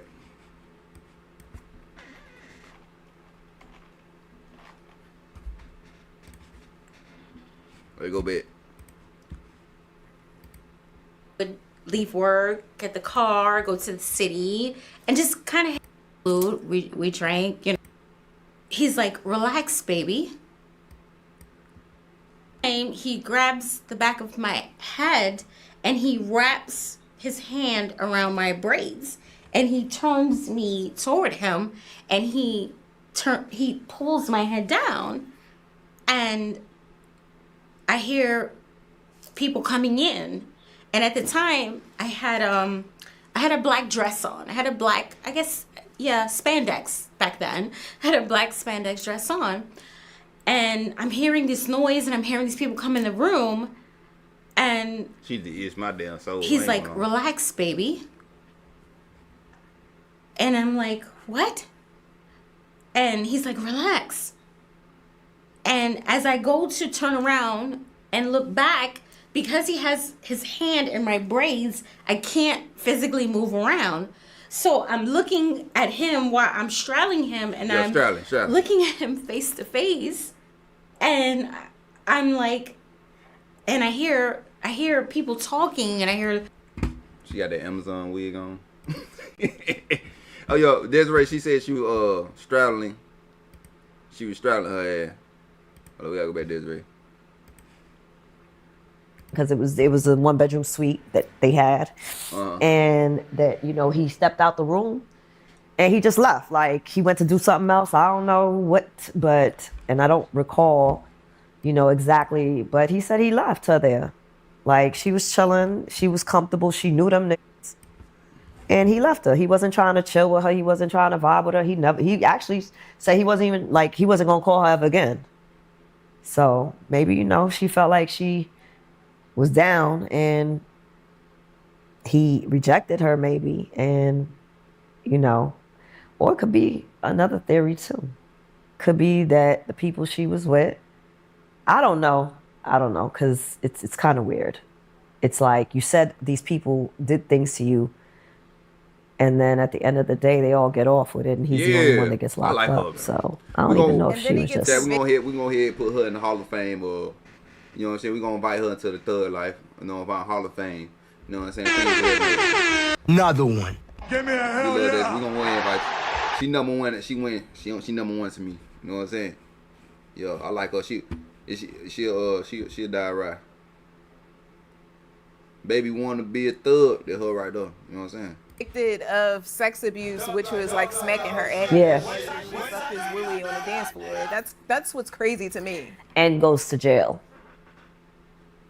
Yeah, they really. I think they wanted him for getting off for shooting those 2 cops. Absolutely. But of course, that's all speculative. There's no way to prove that. Yeah, as well as having politicians against you, so they get you locked up. They're all in cahoots. It's nothing for somebody to put a call in and say, give him the max you can give him or whatever. But it didn't seem right. Seemed like some bullshit. Somebody with Tupac? 1.5 to 4.5 years in prison for smacking an ass is insane. Yeah, that's insane. And it wouldn't have ever happened if he was a white rock star. Absolutely not. He wouldn't even been in court. Except unless it was nowadays, because now it's like you can't even say, you look nice, ma'am. But not to take away from the people who really, have gone through some things. But the temperature's really crazy right now. Yeah, it's like, it's like the pendulum can never just be in the middle. It always have to shift from one extreme to the next. I agree with you. Totally. Okay, so my next question is, Pac stated in his now infamous unofficial press conference outside the courtroom that he was guilty of being a male chauvinist pig, but he wasn't guilty of rape. Mm-hmm. What do you think he meant by that? Maybe the way he sexualized women in his songs. But other than that, I couldn't see. Are you talking about Ion Jess? We know He didn't come off like a sexist thing to me. But I guess that's what he means probably is like in the music, you know, how he portrays women. But that can't be all because there's other songs that portray them differently. So, yeah, he's probably saying like, you know, yeah, I might have sexualized women. I might be a whore, but that doesn't mean I'm a racist. Yeah, you know which interview I'm talking about, right? The one where he said I'm guilty of a lot of things, and where all the news reporters was outside the courtroom you're talking about. Yes, yeah. Said Strata Yes, Man. I And then I also feel like not for nothing, that's not the actions of a guilty man, because he was giving up a lot. He was saying a lot for him to be on trial, and his lawyer to not be around, and it not be an official press conference. You know what I'm saying? Normally, yeah, a guilty person will shut up and just keep their head down They low. hide. Yep. But he wasn't, so you know that just I will never understand how that came about. Like she would have to really tell me, and I think she's a liar. So, you know, that's just wild. Yeah, I wouldn't really have too much rap for Ayanna Jackson. I might punch her in her face. That's talking about her. Yeah, she set him up. Your girl right here. Whole interview, she was lying the whole time. People saying, "Oh, do we count her as an ex-girlfriend?" She ain't no ex-girlfriend. She was just, you know what I'm saying, have fun with it. You know, look at her and her ass is fat and this and that." And I'm looking at him dead in his eye, and I'm like, "What's going on?" Like I'm like, "What's going on?" Appreciate that, Bobby. And he's saying to me, he's like, "Relax, relax, baby. These are my boys.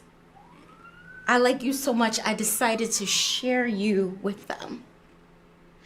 And when he said this to me, I started to, I was trying to lift my head up. And as I was trying to lift my head up, he still had my hair and he was holding it. And then I was like, no. And he was like, no. And I was like, no, I don't want this. I came here for you. I don't want this. This is not what I want. And look at that motherfucker. Take a moment. It's fine. This nigga Vlad is crazy. He talking about take a moment. And that remind me of that shit when they say in the movie and scene. You know what I'm saying? Yeah, they pay her to do that. Look, that shit is she suck at this shit. I don't want this. This is not what I want. And scene. Take a moment. It's fine. I hope you believe me. Okay, so at this point, other men have entered the room. And who are these other men at this point? At this point, I would say it was Jack, was Fuller. So she don't even know who was in the damn room. Was Nigel and Trevor in the room or no? How you testify against all of them? Well, I keep going back and forth with the Nigel. I think. So I'm gonna get off her because she's gonna make me mad all over again. I don't know. But if y'all wanna watch that, it's called Ayanna Jackson on Meeting Tupac Sexual Assault Trial Aftermath. It's on Vlad TV. Y'all wanna go watch that? All right, Desiree, we sleep.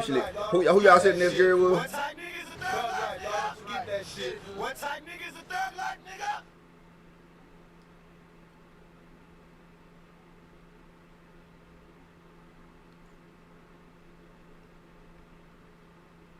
Said why Aaliyah avoided Tupac? I don't know. This is a photo of Aaliyah, the famous First of all, you said her name wrong. They her damn name. R&B singer back in the 90s. What's up? I'm Aaliyah. Did you know? Aaliyah. Another one. Give me a hell yeah. What? Lord, they don't make good women like that no more. You know what I'm saying? That's what we need. We need some, you know what I'm saying? That she used to avoid Tupac back in the 90s for this special reason? Well, what happened was that in 1996, 2Pac began dating Kidada Jones, daughter of Quincy Jones. Now, Kidada Jones, while she dated Tupac, had a very close best friendship with Aaliyah also. Because of Kidada Jones' friendship with Aaliyah tend to avoid Tupac to not jeopardize their relationship out of loyalty to her best friend. Because of this, there is no documented photos of Aaliyah and 2Pac. I don't like how you say that. Her name not no Aaliyah. It's Aaliyah. I didn't know she was friends with Quincy Jones, daughter. Damn. Word for word. I believe you. Nah, he should have got with Aaliyah. I ain't gonna lie. Sheesh. Aaliyah got them. Who Aaliyah was with? R. Kelly? At that damn time? Or Jay-Z?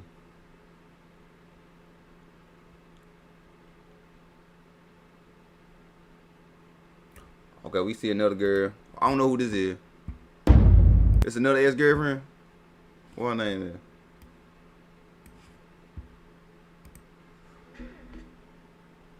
Not Felicia in the movie. Felicia? Ain't no way in hell Tupac got you. Angel, who played Felicia in the movie Friday. Oh shit, he got Felicia? I know you fucking lying.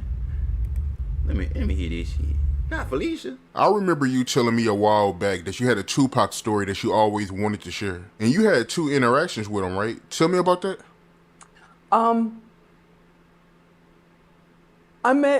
I was in Tupac's company twice. Said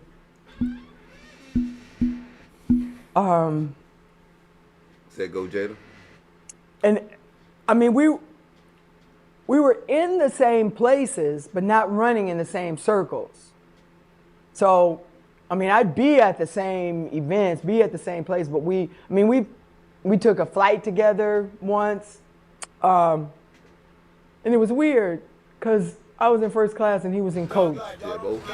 And when I sat down and I saw him, I was like, "Ooh, I'm gonna talk to Pac all the way to Atlanta."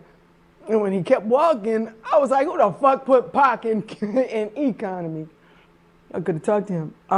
And I didn't fly first class all the time. She sound like she on drugs. I ain't gonna lie. Another one. Bye, Felicia. You know what I'm saying? Bye, Felicia. Bye, Felicia. I'm gonna stop saying that about her.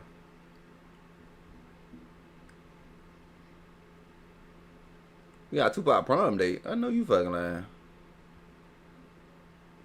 Oh, we got a prom date. It was a white girl? Another one. Give me a hell yeah.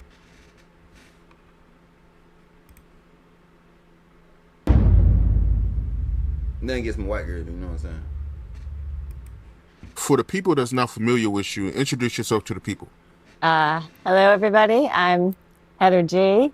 I'm originally from Baltimore, went to Baltimore School for the Arts with Tupac. Went to my senior.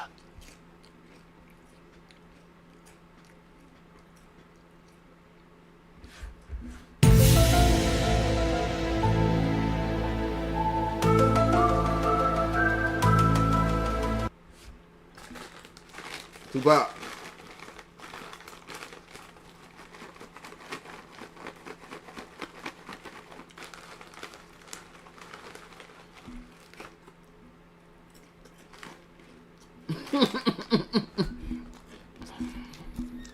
Oh. Prom with Tupac. Was good friends with him in high school. And now I'm a mom to a 16-year-old. So before we get into Tupac, right, what years did you attend a Baltimore School of the Arts? 84, I started. How was it like for you growing up in Baltimore? I mean, I loved Baltimore. I lived in the county, and when I was old enough, I would drive to school every day, park somewhere near the school, and walk to the school. And the Baltimore School for the Arts was like a completely different experience than any other school that people think about. We were one like big, huge, happy family there, and there was a lot of freedom. Like, for example, they allowed smoking cigarettes. They had a smoking section in the cafeteria. Like, I mean, you could walk out during lunchtime, walk down to, you know, Ready Market or the Inner Harbor and just hang out and come back for a class. And it was very, very relaxed. So that's sort of the way my whole upbringing was. Very relaxed. Yeah. I never heard of that before for a high school. So they had a smoking session for y'all. They did. They did. They had a smoking table. Yeah. And then also people would... Fair East Side. That made me think of that damn movie. What that movie called, y'all? Them motherfuckers were doing everything in that damn high school. Them motherfuckers had drugs. Girls having babies. What's Fair East Side? That's the name of the movie. Fair East Side. Oh my shit. Come in, you know, before you came to homeroom in the morning, they'd all be smoking right outside we had this like little step outside the school. Who taught y'all and people would smoke in the morning before they went to school. Yeah, it was a totally different experience than what's going on today. Right. So you go into the Baltimore School of the Arts, and Tupac, he arrived for the first time. Take me through the first time you met Tupac. Oh, wow. So you're making me go way back. But, so Tupac was a year younger than me. And he came to school, I believe I was in 11th and he might have been 10th when he first came in. And all I can remember is this new kid came in, you know, he was really good looking and he had a really like... Damn, this nigga don't miss. Another one. Give me a hell yeah. What they used to call back in the day? You want some little jungle fever, ain't you? You know what I'm saying? Things of that nature. You know, skin tone plays a big part of it. You know what I'm saying? You know what I'm saying? The power of being black. You know what I'm saying? You know, they get a little curious sometimes. You know what I'm saying? It happens. Just cool, charismatic way about him. But we all thought it was really, his name was a little odd. You know, we're like, Tupac, what kind of name is that? You know?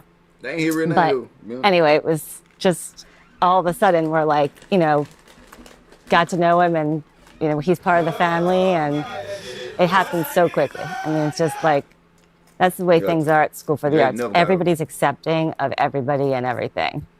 You're right. And he came from New York to Baltimore. Did y'all know that? I didn't know a whole lot about it. All I knew that his mother was a Black Panther. And I believe he told me he was born in jail. But that's all I knew about. Another one. Why she say it like that? He was born in jail. Like, why you say it like that to him? What's good? You know what I'm saying? You knew he was Black Panther. You know what I'm saying? Mother was Black Panther. You know what I'm saying? Shout out to Mama Female. Mama Pop. I mean, you know, it's funny because now I've learned so much more about him that he's become so famous and talking about, you know, just basically like back then it was when you're in high school, you have such tunnel vision. So you see people in like just one light and you don't see anything outside of that. And now I know so much more about him that I didn't know then. But anyway. How did you and Tupac become friends? Well, we were both in theater. So the theater departments were really small. So you're always doing like improvs together and you're getting to know everybody. I mean, you know everybody in this school. It's not like, you know, like my son's school where he's got like, you know, 3,000 people in there and he cannot know most of the people. I mean, everybody knows everybody in this school. So it's kind of like, you know, as soon as you meet somebody, you get to know so much about them. There's so much that's revealed in these acting classes because you really have to reach deep down and into deep parts of who you are and share that. So that happened quickly. How was he as a student? Was he a good student or a bad student? I mean, we all kind of got in trouble. That was who we were kind of wild kids, and we were all fun, and we pushed it to the limit. I mean, there were times we had an indoor swimming pool because it was a hotel that got remodeled, the school. So at times we would sneak in and go skinny dipping in the pool, that kind of thing, like things that you just can't imagine at any other high school, right? But as far as Tupac, I mean, he was in there with us, with all the mischief, but I mean, he was he's your normal everyday kid, just like all of us. There were different ensembles, and we were in, I think that he was in the ensemble below me, if I remember correctly. So because he was a year younger, then he would be in the ensemble below me. But I still got to know him because, again, small school, everyone's hanging out, and he also dated my best friend. So that was a whole nother piece, and that's kind of how we became close. Oh, okay, I see. So he was dating your best friend, and that's how you and Tupac got so close. Tell me about that, him dating your best friend. So, I mean, I think they just started to like each other the way things happen in high school. And so her name was Kathy, and he dated Kathy. So Kathy and I were together. We were inseparable together all the time. And so because of that, then Tupac, when they were dating, Tupac became a really big part of my life too, and a really good friend of mine. So eventually they broke up. So when prom happened, she was actually went to prom with us in the limousine. So it was, it was all okay by then. And I asked her if it was okay and all that. But so really that's how I got close with him, because of Kathy. Speaking of prom, how did that come about, you and Tupac going to prom? Because I always see that picture online, and I always wonder, what was the story behind that? So my senior prom, I asked him to go with me. I wasn't dating anyone at the time, and he was a good friend. And I asked Kathy if it would be okay. Would she be all right if I asked him to prom? She's like, I don't care, because they were done by then. And so we, I just asked him, and we were really good friends, and he's like, sure, I'll go to prom with you. But it's interesting because once I asked him, then he got very, I don't know how to explain, he wrote me this letter. And in the letter, he was telling me about, you don't have to worry about us going to prom together. I'm not going to live up to my reputation. And I was confused by the letter, because I remember thinking, I asked him, why is he writing me this letter? But it was just sort of like, just him saying, don't worry, nothing's going to happen. And we all, I wasn't worried about anything anyway.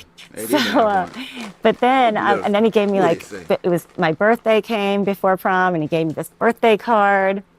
And it was so cute. It was and I had the card for a really long time, and I'll tell you the story of how I lost it. But it was a card, greeting card with a big brown bear surrounding a little white bear. And he was like, the big bear, he had a little thing pointing, that's me and that's you. And inside he was just like, I hope you have a great birthday. It was, that kind of thing. But it was interesting because he started to sign his name, or not sign his name, but he started to, whenever he used the word to, like T-O, like when you're talking about like happy birthday to you, he started using the number 2. And I thought it was really cool the way eventually he changed his name to the number 2Pac, because I'm like, that's where that came from. He's been doing that since high school, right? So, but anyway, that was how it led. Okay. We get it to it. We appreciate you. You know what I'm saying? Things and like, we appreciate y'all.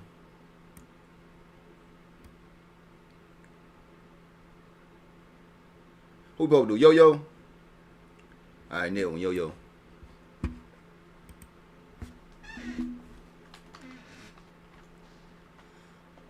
My boy said Yo-Yo earlier. What the fuck? What the hell is that? Tupac's secret daughter. I know you fucking lying.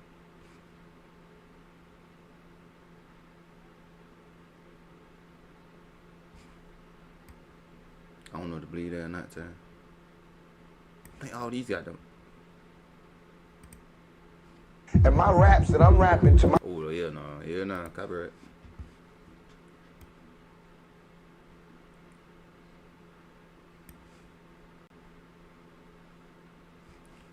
Oh, these guys fucking... I might have to go to the other one.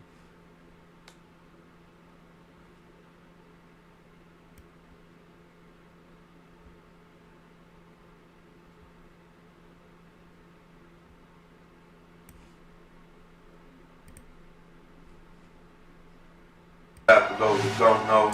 I'm about to go back to the other one.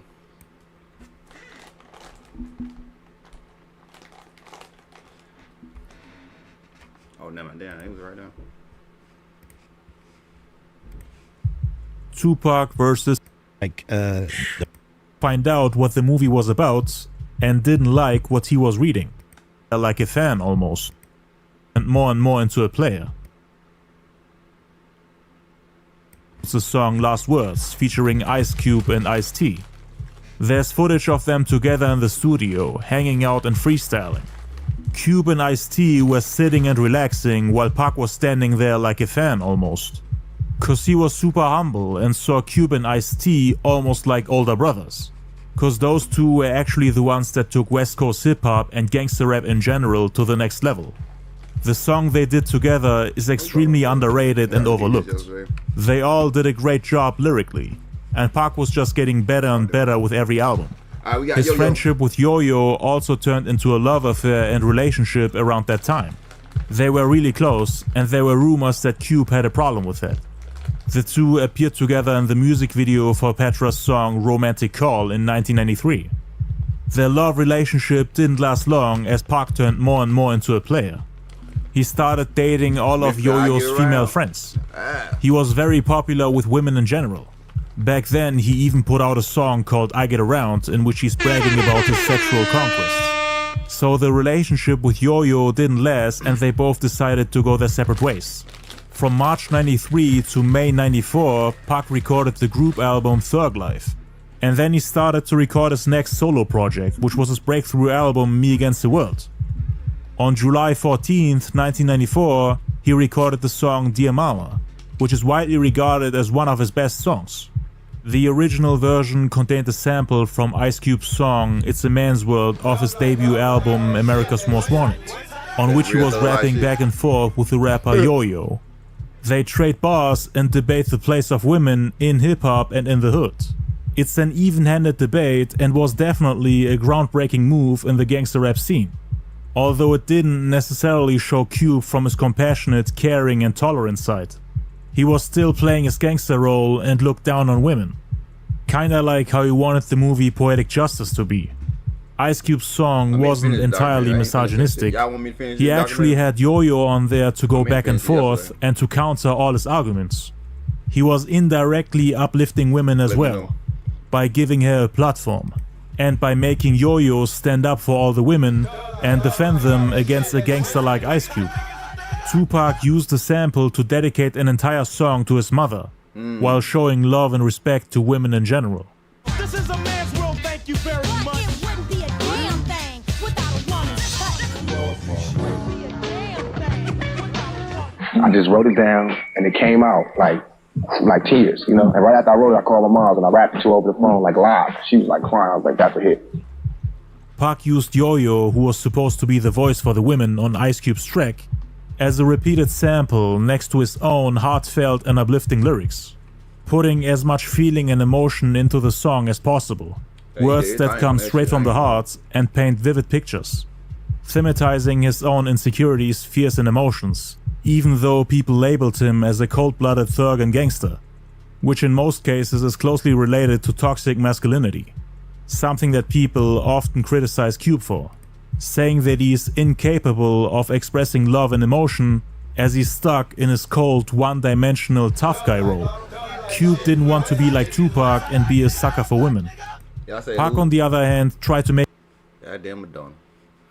He said, who's in control of his money since his mother or the estate? His estate. People, they living goddamn good. Hold up, we'll look it up. real quick.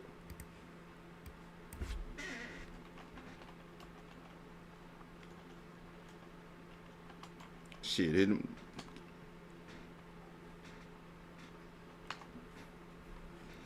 this dude right here. I'm gonna see y'all can see that. That nigga gonna feed his family for generation to generation. All Tupac hard work, man. That shit's crazy.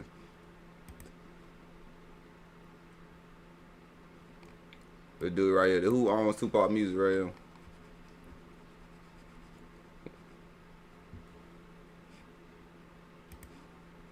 That's crazy, bro. Now his own family, bro. Oh, that's crazy. It said Tupac's estate is estimated to be worth over $40 million. God damn. Motherfuckers ain't had to do no damn work. You know what I'm saying?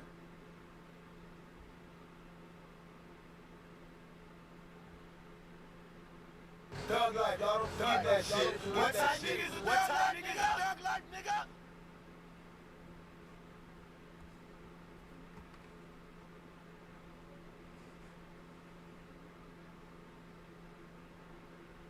What you mean by that, brother?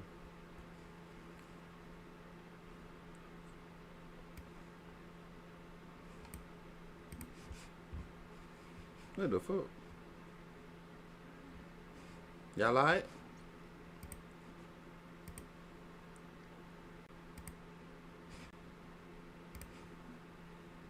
Make it okay for tough macho men to show themselves from their sensitive side and be a little mama's boy, so to speak, while simultaneously being a real man. And Cube didn't really like that, which again was the reason why he couldn't play the role in Poetic Justice. A lot of people have accused Ice Cube of being jealous of Tupac because of that. He not only outshined him acting wise, but he was also becoming a threat on a rapping level. Ice Cube was becoming obsolete and the new guys were taking over, which Pac believes was one of the reasons why Cube didn't allow him to use that sample. Yo-Yo didn't appear on the final version of Dear Mama due to Cube having a problem with it. Cause a day after putting the song together, Tupac came back to the studio to listen to it on a cassette tape. And he told DJ King Assassin, the guy who did the scratches on the song, that they can't clear the sample for the Yo-Yo parts because Cube told the manager of his label Lenchmark Records that Pac can't use it. Tupac was devastated when he heard the news, because at the time he thought that would be his breakthrough single. And now, right before putting it out and getting his career to the next level, Cube comes and pulls the brakes, sabotaging the song in the... Cube was goddamn hater, bro. Hey now. I don't hear Yo-Yo talk about it though. Yeah. I forgot about her. Damn, I forgot about her.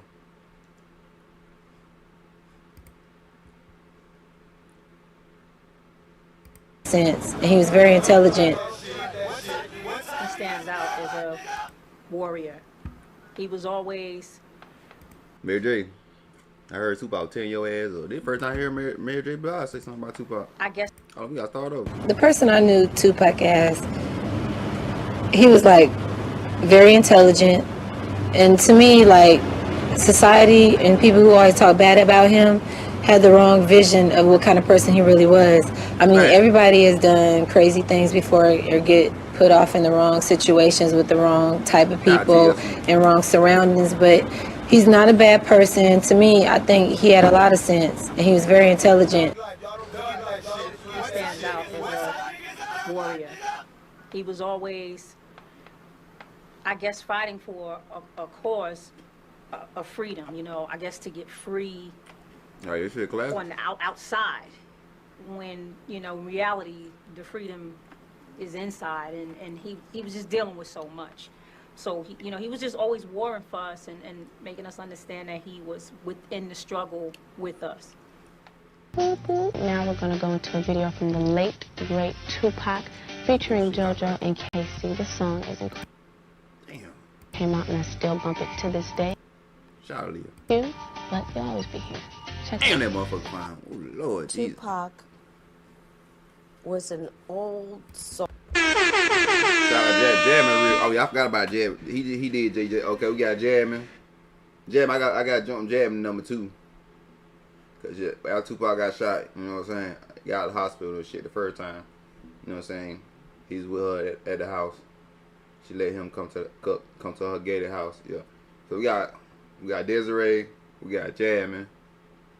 What else we got? Jada Pickens, girl, you dropping down? Okay, then we got Yo-Yo.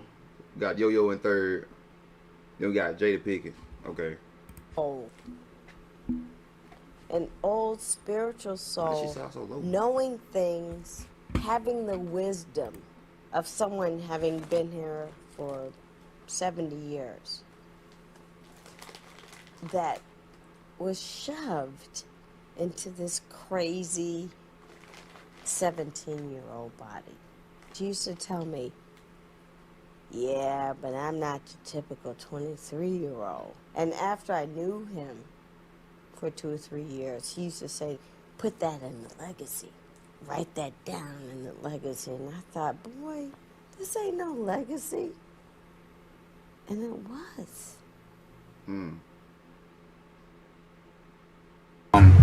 Heard that Tupac was shot, and then like later on down the line they said he had passed away. It was like real shocking, but I feel that what the Lord does is like put things in front of you to show you like lessons. I mean, like it goes back to even the Easy thing, you know what I'm saying? It's like, cause children, they look up, and not just children, but like people our age, you know what I'm saying, they look up to the people that they see on the TV screen and what they hear. And I just think it was a big lesson. I heard he made a record about me, and he was in New York. And Shout out from New York is this shit old here. They talk it, man, but all them companies don't really hold it down.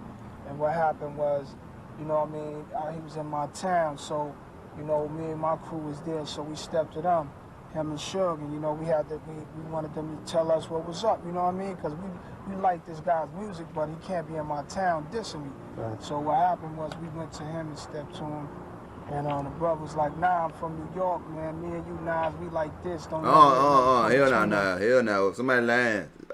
Snoop Dogg said something different. Snoop Dogg said he punked your ass.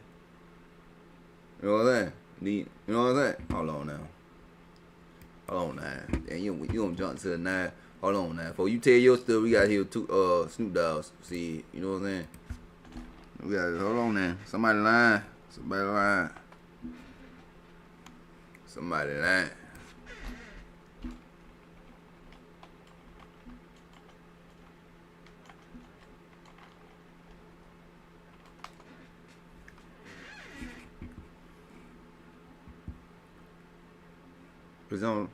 It's on Vlad.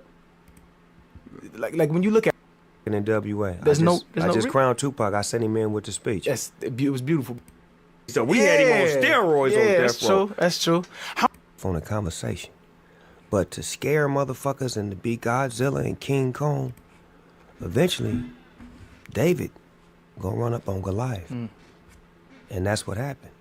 Instead of you using your power for the right reasons and teaching Tupac how to be a peaceful individual, you're out on bail. By me saying he didn't want none didn't mean he didn't punk out. It mean he just didn't want to go there all the way there because we was in New York in Central Park. By me saying he didn't want none but Nas didn't want none. MTV Awards and oh, that was one of the biggest hip hop moments of all time. Yeah, and Pac had seen Nas in the park, and him and Nas had words, but Nas didn't want none. But Nas had 100 niggas with guns. Right. So listen to what I'm telling you. Yeah. By me saying he didn't want none didn't mean he didn't punk out. It mean he just didn't want to go there all the way there because we was in New York in Central Park with 100 goons from New York circle us.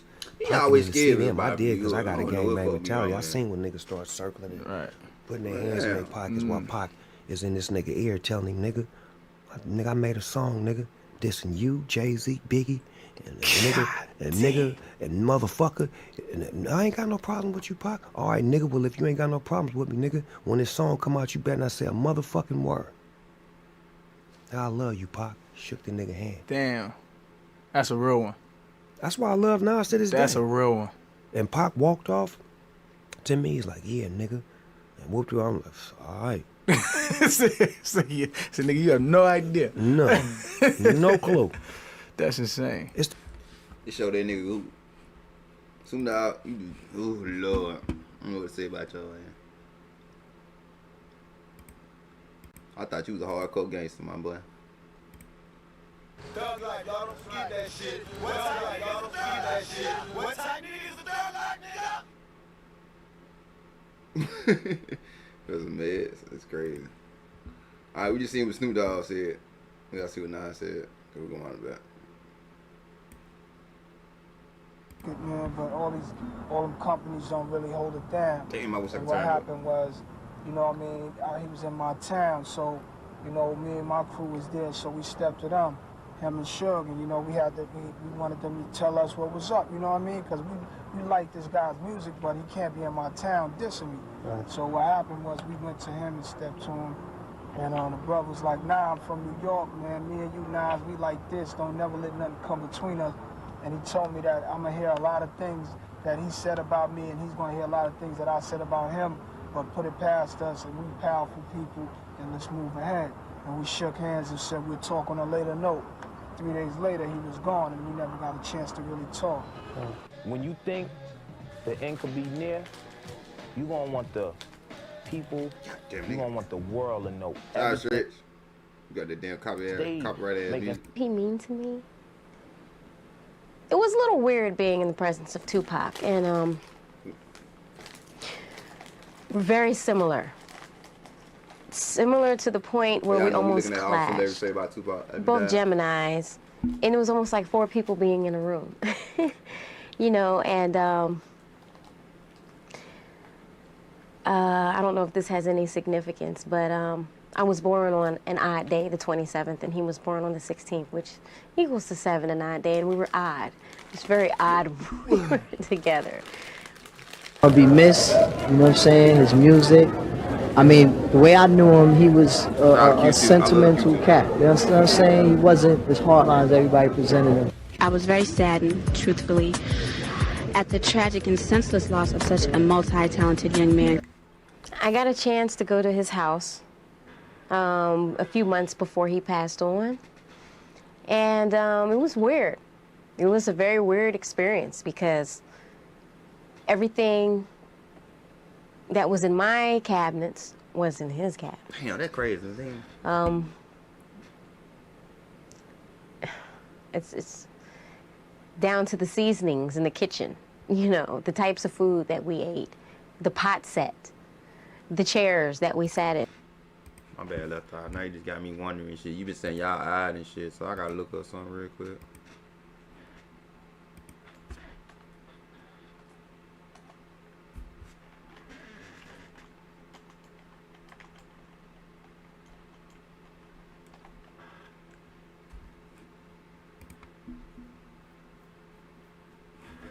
Okay, she died in what? April the 25th, 2020? Damn. Well, they got a monster right there.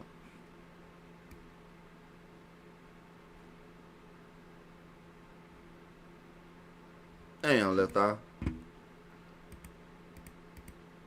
She been gone a long time. And I look at the way his life was, and I don't know, I see a lot of that in me. Ooh, a lot of me. That crazy you say that now. That crazy. She talking about how he passed and she passed too. Like, that's crazy. Tupac was just himself, free to be him. He didn't care what nobody had to say about him. He was being himself. He was a sweet person, a kind person, but nobody could change his mind about the lyrics he wanted to write or the image he wanted to portray. He was just the person he wanted to be. He showed love to everybody he met. I don't care who they was, where they was from. East Coast, West Coast, wherever. You know what I mean? We had in more till I joined. Damn, I wish they would have known how much you love New York. And then after he passed, it was like I wish he would have seen how much New York loved him. Notorious ain't dead. Tupac ain't dead. They exist within me. Oh, I gotta do what you call it. You know, well, see, when the odd so-called, they came to me and they said, dirty, wake up, wake up. yo, man. I said, well, look, come on in. So they're not dead. They live with me now. You know, they right here. My name is, that's why they call me Osiris the Father now. You know, because I went to the next dimension. You know, I had to, see, I already mastered all the human lessons. I had to leave that alone. Look at Meth Man laughing and shit. I gotta do a stream on. They say they did old Dirty Bastard wrong though. They say all the other members sold out. The old Dirty Bastard wasn't going for this shit. If y'all know, let me know. You know what I mean? I had to go, you know, to the other dimension where it's all thought. You know, you know, we call it the land of nobody.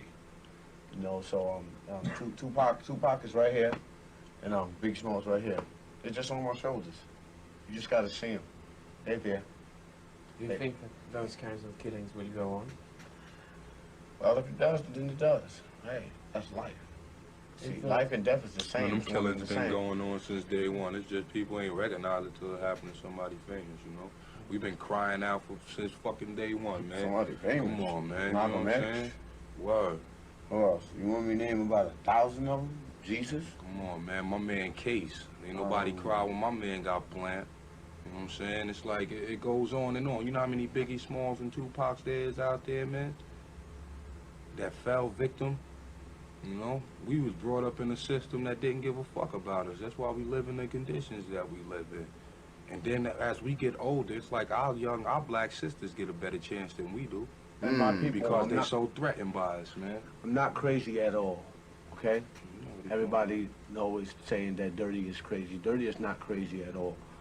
Dirty just foresee a lot that a lot of people don't foresee.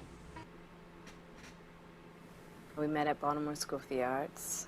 It was the first day, and he came over to me and introduced himself. And in high school, Pac was a little funny looking. Definitely, Damn, not funny looking. From looking at him, wasn't necessarily like the type of cat that I would even like deal with, you know. But as soon as he approached me, he was like a magnet. It was like once you paid attention to him, he kind of sucked you in. And we hit it off from that moment on. He would tell me all the time, Jada, you're gonna be a star. You know what I mean? I'm like, Pac, come on. He's like, you're gonna be a star. You got it. You just got it.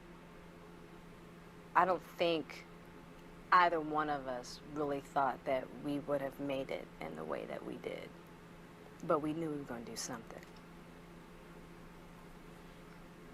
He was one of my best friends. He was like a brother. And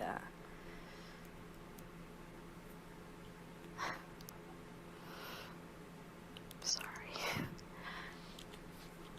He was Go ahead and lay it out, sister. Lay it out. Go ahead and lay it out.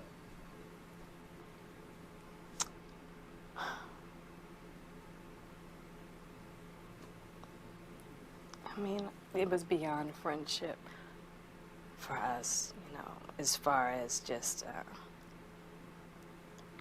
it was really difficult to explain because the type of relationship we had, you only get that once in a lifetime, so he was like a brother, father figure to me. Very protective, and we took really good care of each other. We took really good care of each other, the best that we could. But we gave.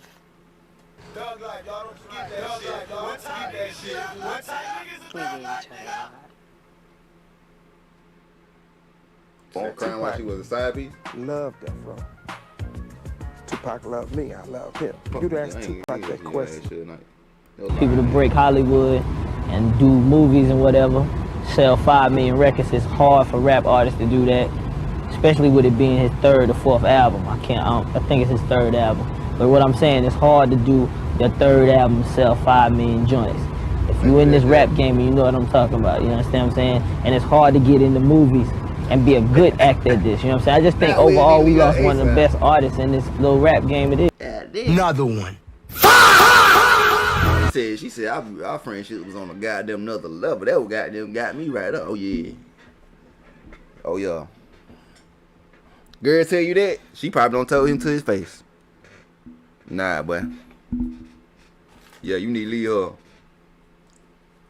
She said it look like a brother, father figure, everything. You know what I'm saying? I think Tupac still alive. They would have got together. They probably been married, bro. I ain't gonna even cold you. He probably married her. Yeah, I ain't gonna lie. He been everywhere. He lived in New York, Oakland, here, there. He had so many stories. He had so many, you know what I mean? Everybody else was from one hood. We could tell you about how it is in our hood. He could tell you about how it was in different hoods all over. He could tell you about how it was in the Black Panthers. He could tell you, you know what I mean? So anybody who didn't listen to Pac and just shrugged off what he was saying is just this nigga just out here talking or whatever. It was missing a jewel, was missing something that they could have took with for the rest of their life. And I'm glad that I was. He was so much of an influence. You know, he with me forever. You know what I mean? For life. Tupac is the largest selling rap artist, you know? And I think that's because of his consistency and his work ethic. You know, there's still new albums that haven't been. Okay, I ain't seen this in about 50. Okay, 50. We gonna add you. We might add you to the third like family over here. You know what I'm saying? Cause you got them did do that tape on Diddy. Diddy. You need to go ahead and bring it home. You know what I'm saying? Get just for Tupac. You know what I'm saying? Get Biggie too. You slide and get evidence. They set up Biggie too. Yeah, things of that nature. Yeah. We'll put you in the third like Hall of Fame. Released on his music, there's new music to come like that. It's not even over yet. You know, like when people have said to Elvis material he's our Elvis. Yeah, facts. I ain't gonna lie. Yeah. Nah, I wanna say Elvis. I say, hold on, what I ain't never listened to Elvis before, but is Elvis bigger than Michael Jackson? Cause I think he the black Michael Jackson though. Our Michael Jackson. On to the hoods and shit. You feel me?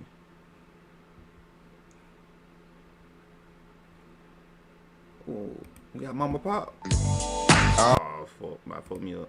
So I think that when people, for so we the all ordinary person, and he could express the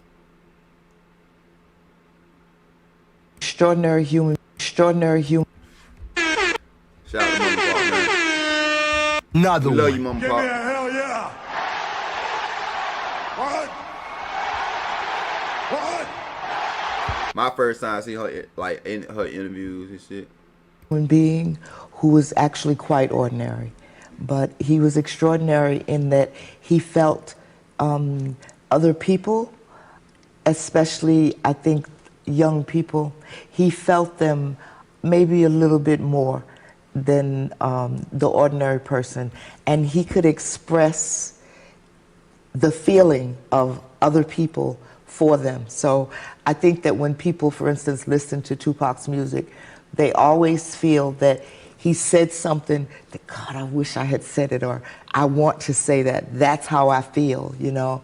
So I would just describe him as an extraordinary human being who was very ordinary. He was my son, and so I knew him and loved him as a human being, as a son, as a mother would a son. He was a good son, a good guy, but he was human, a human person. And I think that the beauty of him was in his humanness. Oh shit. How about get me fucked up?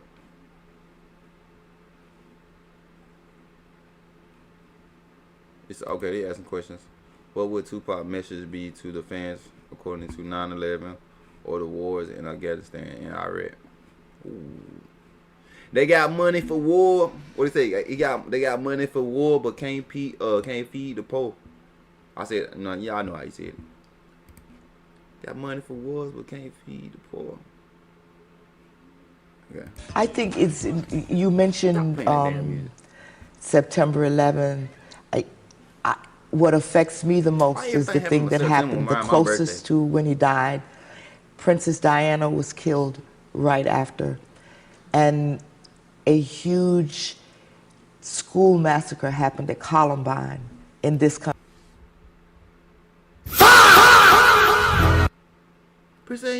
She died at 9/11? Around 9/11? No, I was a kid in school. We just seen that shit on the news. You know what I'm saying? Shit, I didn't know what was going on. That's crazy right there. Then somebody there, a school shooting. Lord. Country. That would have affected Tupac, especially the children, the killing of the children, and that it has happened so many times and so much after that. The violence that we've continued to exert upon each other and ourselves. I think that Tupac would be troubled by it, but I really feel like he would have tried to do something to speak to it. I don't fool myself into thinking that he could solve all problems, but I think that the music would be different, because Tupac's music would speak to the huge loss and change that those events had on all of our psyches. I think that we are all different today because of those events and our own experiences around it.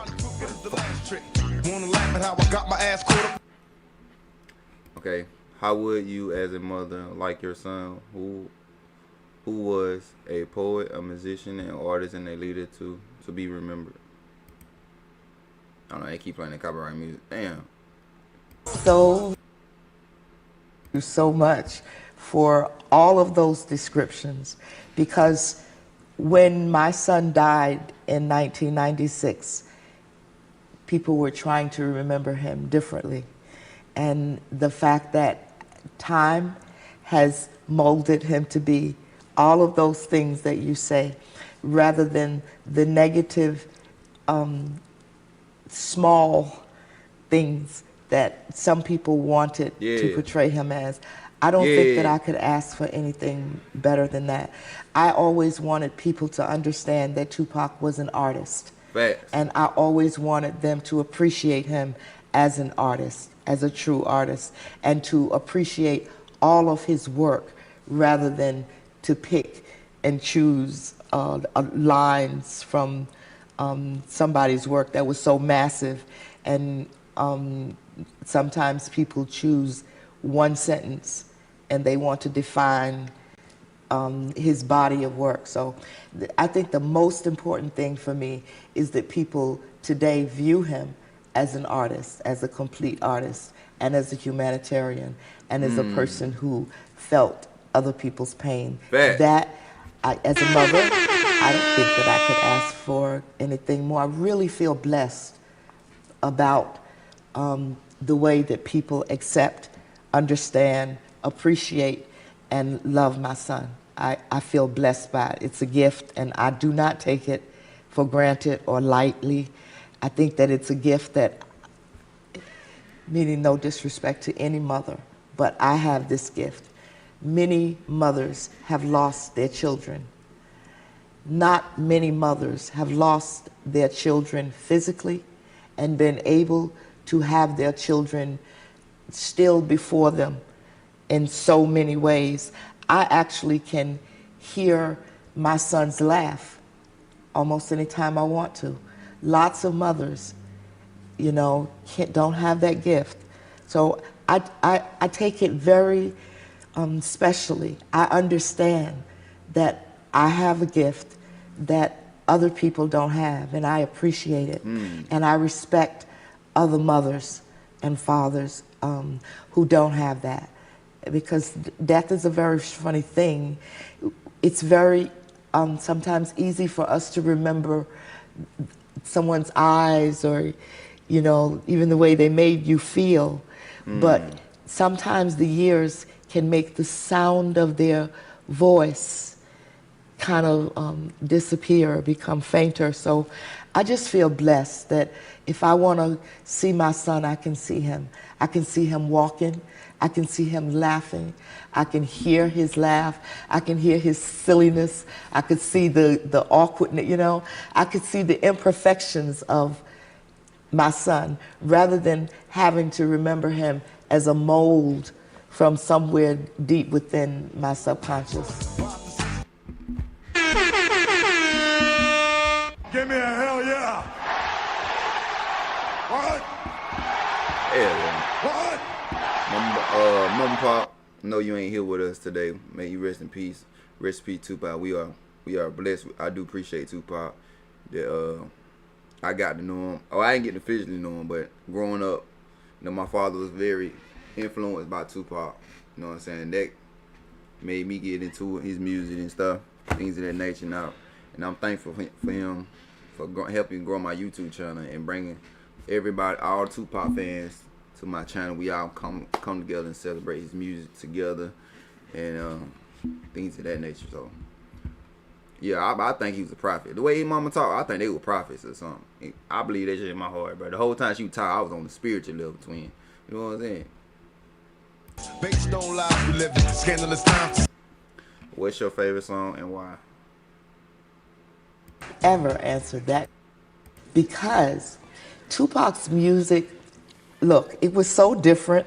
In any collection of his music, you have there are songs that I really need to hear if I'm involved in a legal battle. If I'm involved, you know what I mean? They're fight songs. I need the fight song, you know what I mean? And then there are songs that are loving and tender, and I need those songs. And then there are songs that I know he wrote for my daughter. I need that song. And, you know, so my favorite Tupac song is really all of them. It's hard, I know it sounds, but it's true. Even Dear Mama. Dear Mama was written for me, yes, but like all things with Tupac, it was also written for other mothers. Dear Mama was written for a lot of mamas. It was written for Malcolm X's wife, Betty Shabazz. It was written for Coretta Scott King. It was written for a lot. It was written for mothers in that situation, or who, you know, it was written for mothers with sons, you know, struggling to do the best that they can. So I like them all. I think that Tupac was brilliant in his ability to speak to just about every strong emotion that we have. I know they're gonna hit me with this shit. Do you personally a message for Tupac fans? Yeah, that's a good question.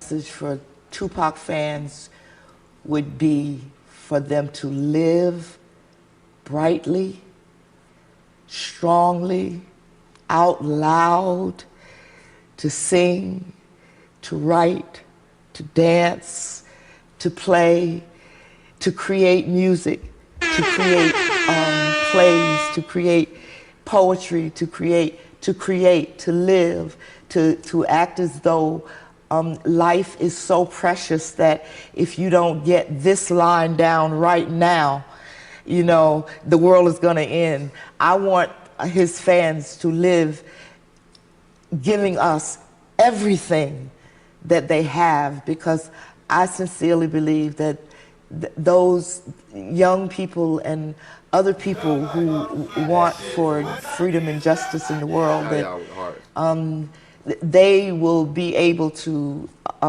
give us that, but only if we encourage them to be wrong sometimes, if we encourage them to make mistakes sometimes. So that's what I said. That's how you know Tupac love black women. You can see how his mama carry herself. You know what I'm saying?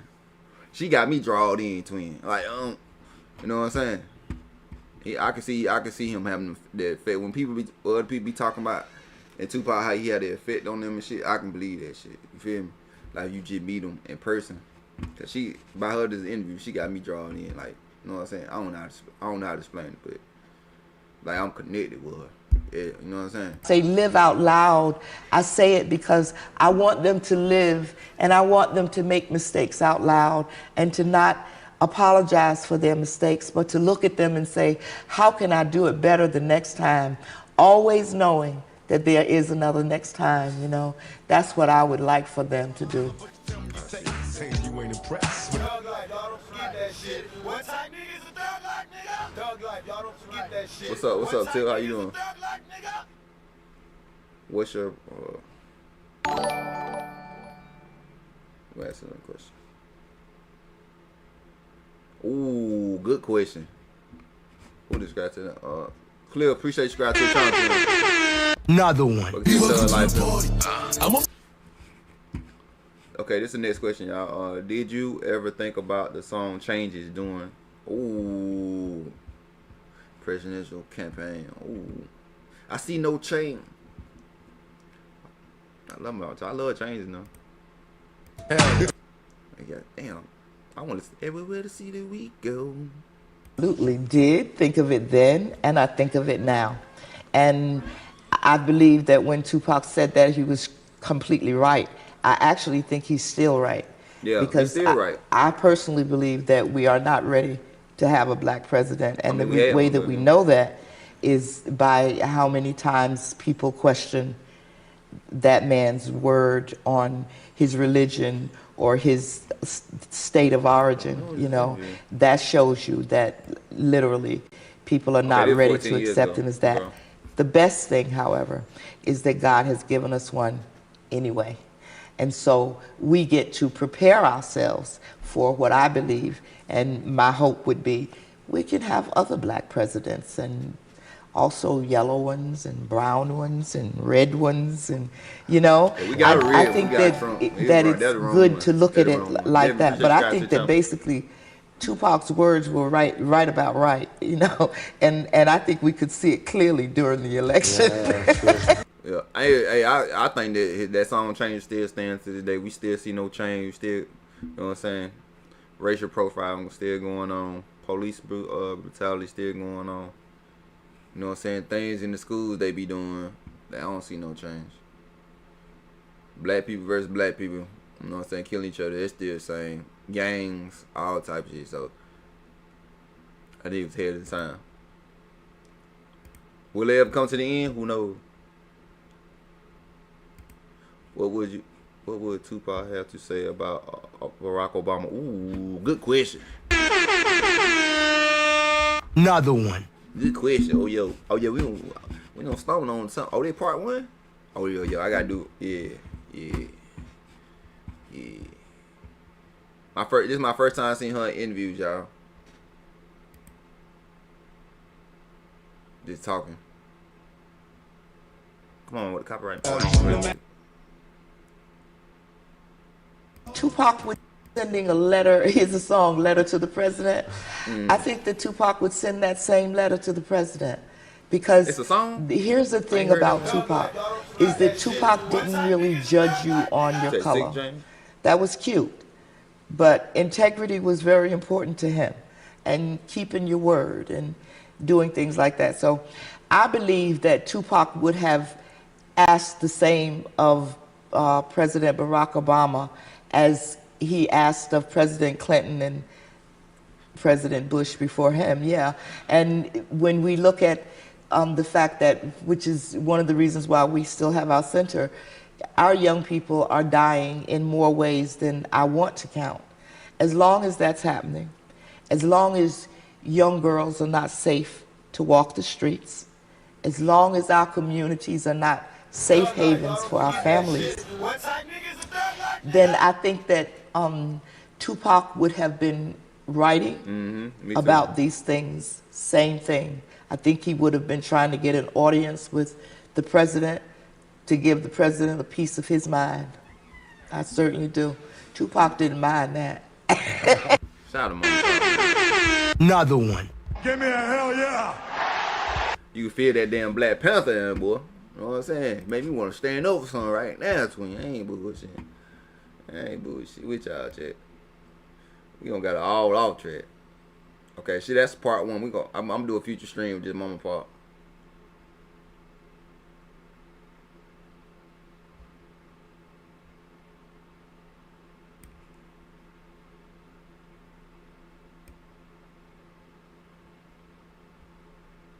Okay, we gotta do Madonna.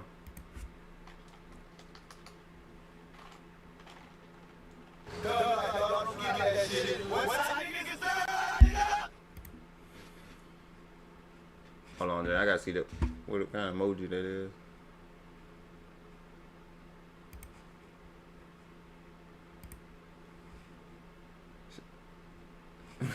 Not with that. Okay, we got somebody talking about Madonna. Okay. Do we got Madonna talking about it? Is that just a rumor? Is that an Yes. untrue rumor? But you like basketball. Isn't that an oxymoron, an untrue rumor? Madonna has confirmed a true rumor that spans more than 20 years, saying she did in fact date rapper Tupac Shakur. I'm Christian Nelson, you're watching HuffPost Live. The 56 Why you say Shakur? Why you say it like that? Shakur. 6-year-old superstar sat down with shock jock Howard Stern Wednesday, and he pressed her about her past interviews with Late Show. What the fuck is that man dancing in the background? Oh my God, bro. Oh, hell no, man. What the fuck, man?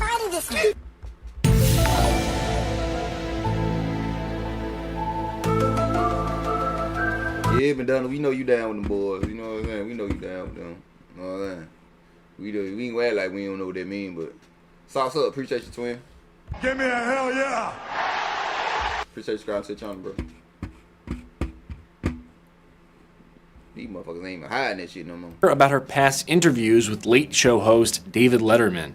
Stern noted she sometimes seemed a bit annoyed at him. There seems to be a lot of confusion right now. Yeah, guess why? Is it because I've been saying Fun fact, in that 1994 appearance, Madonna dropped the F-bomb 14 times. Here's Madonna speaking with Howard Stern. I don't know, I was in a weird mood that day. How old is You he? flirted with... How old he always been old since I've been little. He always had that same hairstyle, and he always was old. Like, how old is he? This first time I seen him without glasses, though. He always got glasses on. Like, damn, how old is you, bro? I was dating Tupac Shakur at the time, and the thing is, he like got me yo. all riled up about life in general. So when I went on this show, I was feeling very gangster. I didn't know you dated Tupac That was Shakur. a surprise, yeah. That's shocking to me. That's never been out there, I don't think. However, Madonna felt those rumors had been out there. The 2007 unauthorized biography, Madonna Like an Icon, claimed Madonna and the rapper briefly dated before his death in 1996. And Do the Right Thing actress Rosie Perez told Wendy Williams last year that she introduced the two celebrities after the 1993 Soul Train Music Awards. Madonna's comments to Howard Stern marked the first time she's ever directly responded to those rumors. Okay, Madonna. Madonna freaked out, I ain't gonna lie. Shit. No, she got a young nigga. She got a young nigga now. I think, was she about 60? 50? I don't hear nothing about Snoop Dogg. I ain't gonna lie.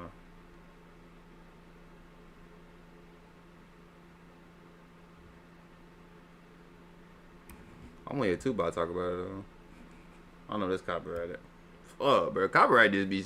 I want to get out to the juicy shit. This copyright just be fucking me.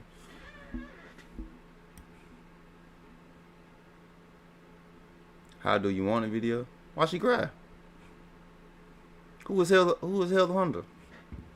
Who was that, y'all?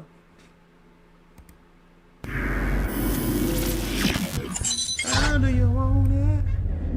Hold on, let me see. Let me read. On June 14th, in the late Tupac release, How Do You Want to feature Casey Jada? Oh, she starred in the video with fellow porn stars. Oh Lord. Ooh, little messy right here. Okay, we might get something juicy. So you were in the video for 2Pac's How Do You Want It? Yes. What? And it wasn't just you. It was you, Nina Hartley, Angel Kelly. Angel Kelly. Okay. Me, Nina Hartley, Angel Kelly. God, it was such a blur. It was so long ago. Those are all the people I remember. You know, it was amazing.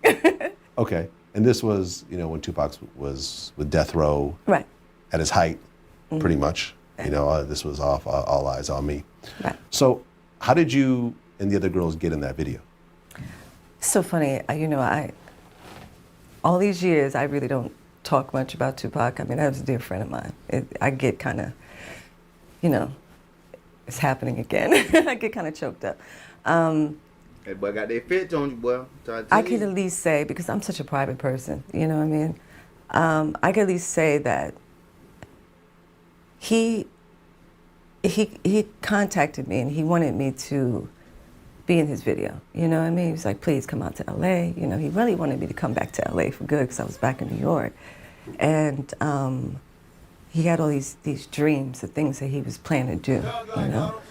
And knowing, you know, if you know Pac, he can inspire you to, you know, it's ridiculous. So I was like, okay, I'll come out of, because I really wasn't doing much. So I was like, okay, I'll come do the music video. And when I got there, then I found out Nina, Angel, and everybody else was part of it. Ron Hightower was actually directing it. It went from a clean video to like, okay, let's turn this into X-rated, you know? So it happened right there on the spot. So everything was happening so spontaneously. You know, of course to me, he was the highest paid.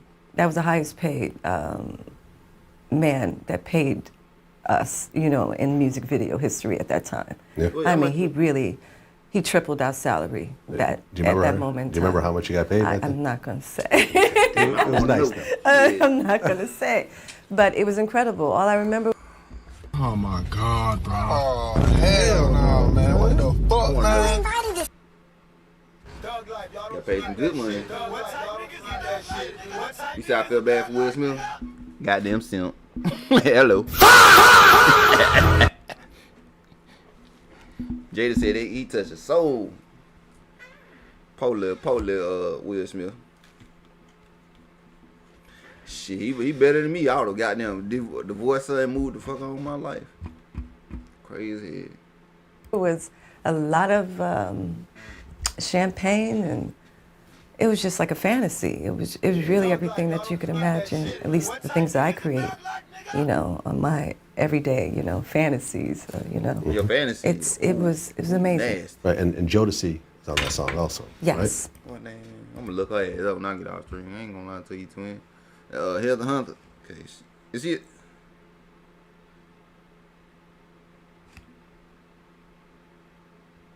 Yes. Yeah, they did the hook. Okay, Casey and JoJo.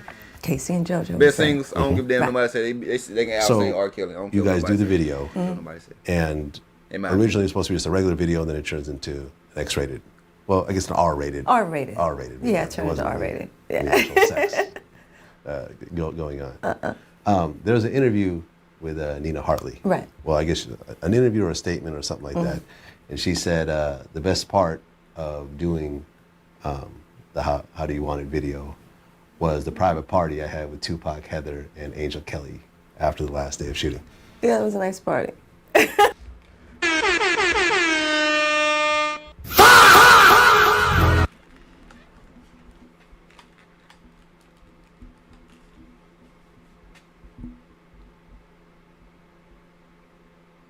I feel like I ain't lived life yet because I ain't had that yet. You know what I'm saying? I feel like I ain't lived life. God damn. You know what I'm saying? But you know, back to, you know, everybody who was there, I always tell, you know, people tell their stories, you know what I mean? Just like Nina expressed her story, her experience, and Angel expressed her experience the way they did. You know, my experience is something I hold sacred. He was really a close, dear person to me. So, you know, just like anybody I hold close and dear, I respect things, at least to me, that was sacred. You got to hold on to something. I keep saying it. Okay, I understand that. So it's the party, all I really can, once again, express that the party was amazing. The after party was incredible, you know. I gotta see what she look like in her prime. I ain't gonna lie. That motherfucker still look good. When this video was 10 years ago? It was 10 years ago. What name?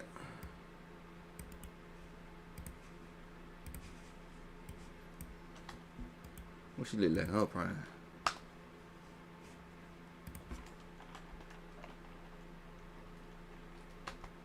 So, good lord.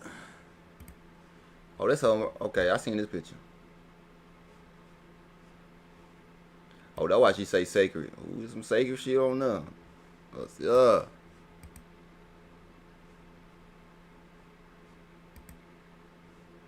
Damn, we can't. These shits over here. You can't get no clear picture of it. Okay, we get a clip. God. Goddamn peanut butter. That's some peanut butter right there, boy. What's up? That peanut butter right there, boy.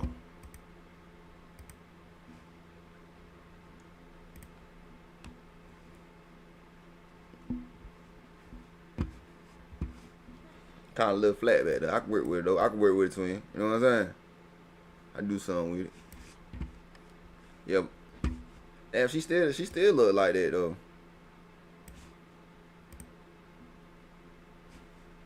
Damn, she still look good. God damn.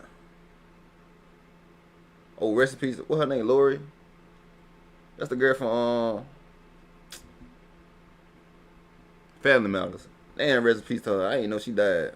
I found out a few years ago she had died. Man, that's crazy. I'll go back though. Damn, I wanna know what she look like right now. And it inspired me to move back to LA. He inspired me to come back to LA. Oh, so after that video, you moved back to LA? Yeah. So. And I moved back to LA, and then he, I think 3 or 4 months later, he passed away. Mm. You and Tupac were romantic? I would say yeah, you should have put his foot down. Like a spiritual. It was everything. You know what I mean? I can't, don't let me go there. Every time I talk about him, I get choked up. I just feel like he really put himself into this hole that he couldn't get out of, So I really feel like he was misunderstood. A hole that he couldn't get out of, meaning what, when he signed a death row, or? Just, I think back to being an entertainer, you have this image that you have to be something more than really that you are. When you close your door, you go home. People don't see that person. And I think that was the part that people really need to see about him. She about to cry. Yeah, I mean, when you talk about the greatest rappers of all time, some people will say Biggie, but most people end up saying Tupac. Right. And Biggie was amazing in his own right, too. Yeah. Absolutely. But I think that what Tupac had that Biggie didn't have is like the thing that Bob. Stop the cap. Stop the cap right now. Stop the cap. No bullshit. Bob Marley had, which was the social message right. to go along, and just the actual, like actually caring about what happens to, the group of people that he represents and the society and everything else like that. And I interviewed, Kamani Marley, and he agreed, he felt that Tupac was sort of, the closest thing to Bob Marley, to his father, in terms of what he put out in the world. Right. And you just, like, you haven't really seen that since, not in the hip hop world at least. No, it's really hard, but at the same time, it's like the hip hop, you have this, back to that image, it's the image you have to, it comes with hip hop. I don't care how much of your heart is gold, you gotta put this bulletproof vest on. It's just what it is. If you don't, it's a visible one, but you gotta put it on, if you want to be out into that street and survive in that game, because that game, it brings a lot of different elements into it, So, yeah, when to this day, when I talk about Pac, it's very hard for me. How did you, what did you go through when you first heard about the murder? You gonna make her cry. Why you had to say that shit? It was more like, everything stops, when, time stops when people that you care about pass away. Just like today, after this, I have to go to Big Cap's funeral. It's a dear friend of mine. Oh, that's today? Yes, today. So I leave here to go to his funeral. That was my friend, too. Yeah, he's and people don't know that, people like, how do you friends with Cap? But people don't understand. It's it's just life, you know. So yeah, it's hard. It's really hard to even continue with Tupac. Yeah. Yeah. It's a great loss. Yeah, but he's still here. He really is. To at least affect me and other people that really cared and he loved, you know, he's still here. Yeah, and you know, you can't really turn on the radio for too long without hearing him. No. And No, I think at my funeral they're gonna be playing "How Do You Want It." they're actually working on the movie right now. Oh wow, yeah, I know about the movie. Yeah. Very, you know, John Singleton was that's a dear friend of mine. He was actually was gonna direct that, but I think he pulled out of it. You know? Benny Boom is directing it now, and L.T. Hutton is one of the executive producers of it. You know, me and him talked recently. Yeah, my whole thing is like, I'm just glad someone's telling the story, you know. But I think the story should be told in so many ways, you know. I really hope that John puts his out, you know. I think, you know, just like there's so many stories on every other legend that's out there, I think we should have more Tupac movies, you know, represent his story. We need another Tupac movie. We need him from when he was in New York. Then he went to he went to New York, then he went to Boston, then he went to Oakland, I think, in that order. I think, if I'm wrong, let me know. But we need to move the time when he was growing up in New York, then he moved to Boston, then he moved to Oakland. Whole time growing up in Oakland, how he caught on to the rap game, started his first raps. You know what I'm saying? Brenda got a baby. You know what I'm saying? That whole relationship, man. That was Tupac. Like, we don't need no how he was helping people and shit. How people connect to Tupac shit. I think that'll be a wonderful movie if it went like that. You know what I'm saying? You know, in different ways. I mean, really, besides documentaries, you know. But yeah, you know, hip hop. You know what I mean? No, absolutely. Yeah, just the music industry. Just as entertainers, it's really it's a hard game. You know, that's why I kind of respect. There's people that actually respect out there. You know, when you look at Kanye West, you look at Kim Kardashian. Oh no. You know, like I said, you have to be bulletproof. You know what I mean? You get out here in this game. It's not about what the people feel. It's about what you want to put out, and it doesn't matter what they say. You know what I mean? It can't affect you. It really can't. You know, at the end of the day, you know who you are. So, you know, and that's how I lived my whole life, and it's worked for me. You know. And I'm very successful as minding my own business. You know what I mean? Yeah. I'm really good at that. Shout out to her, though. I forgot her name again. Heather Hunt, we going to induct you to the Thug Life Hall of Fame. We appreciate you, twin. Give me a hell yeah. You know what I'm saying? Being real honest. What? You know what I'm saying? I felt that right there. I felt like he was real genuine, organic, and real. You know what I'm saying? So we going to induct you into the Thug Life Hall of Fame. Appreciate you. We appreciate that. I don't know no other Tupac girlfriend. Do y'all know somebody else? Shit, that about my end right there. I don't know nobody else.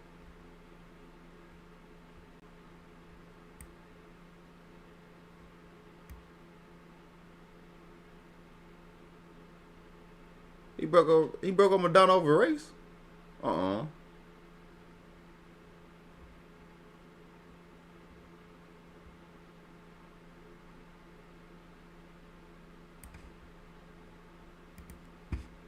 I trip off because it happened. Another one. Give me a hell yeah. What? Y'all can't make me hate this motherfucker. I don't even know nobody say. Y'all can't never make me hate Tupac, bro. Know what I'm saying? That boy was too intelligent for young motherfuckers, bro. Word.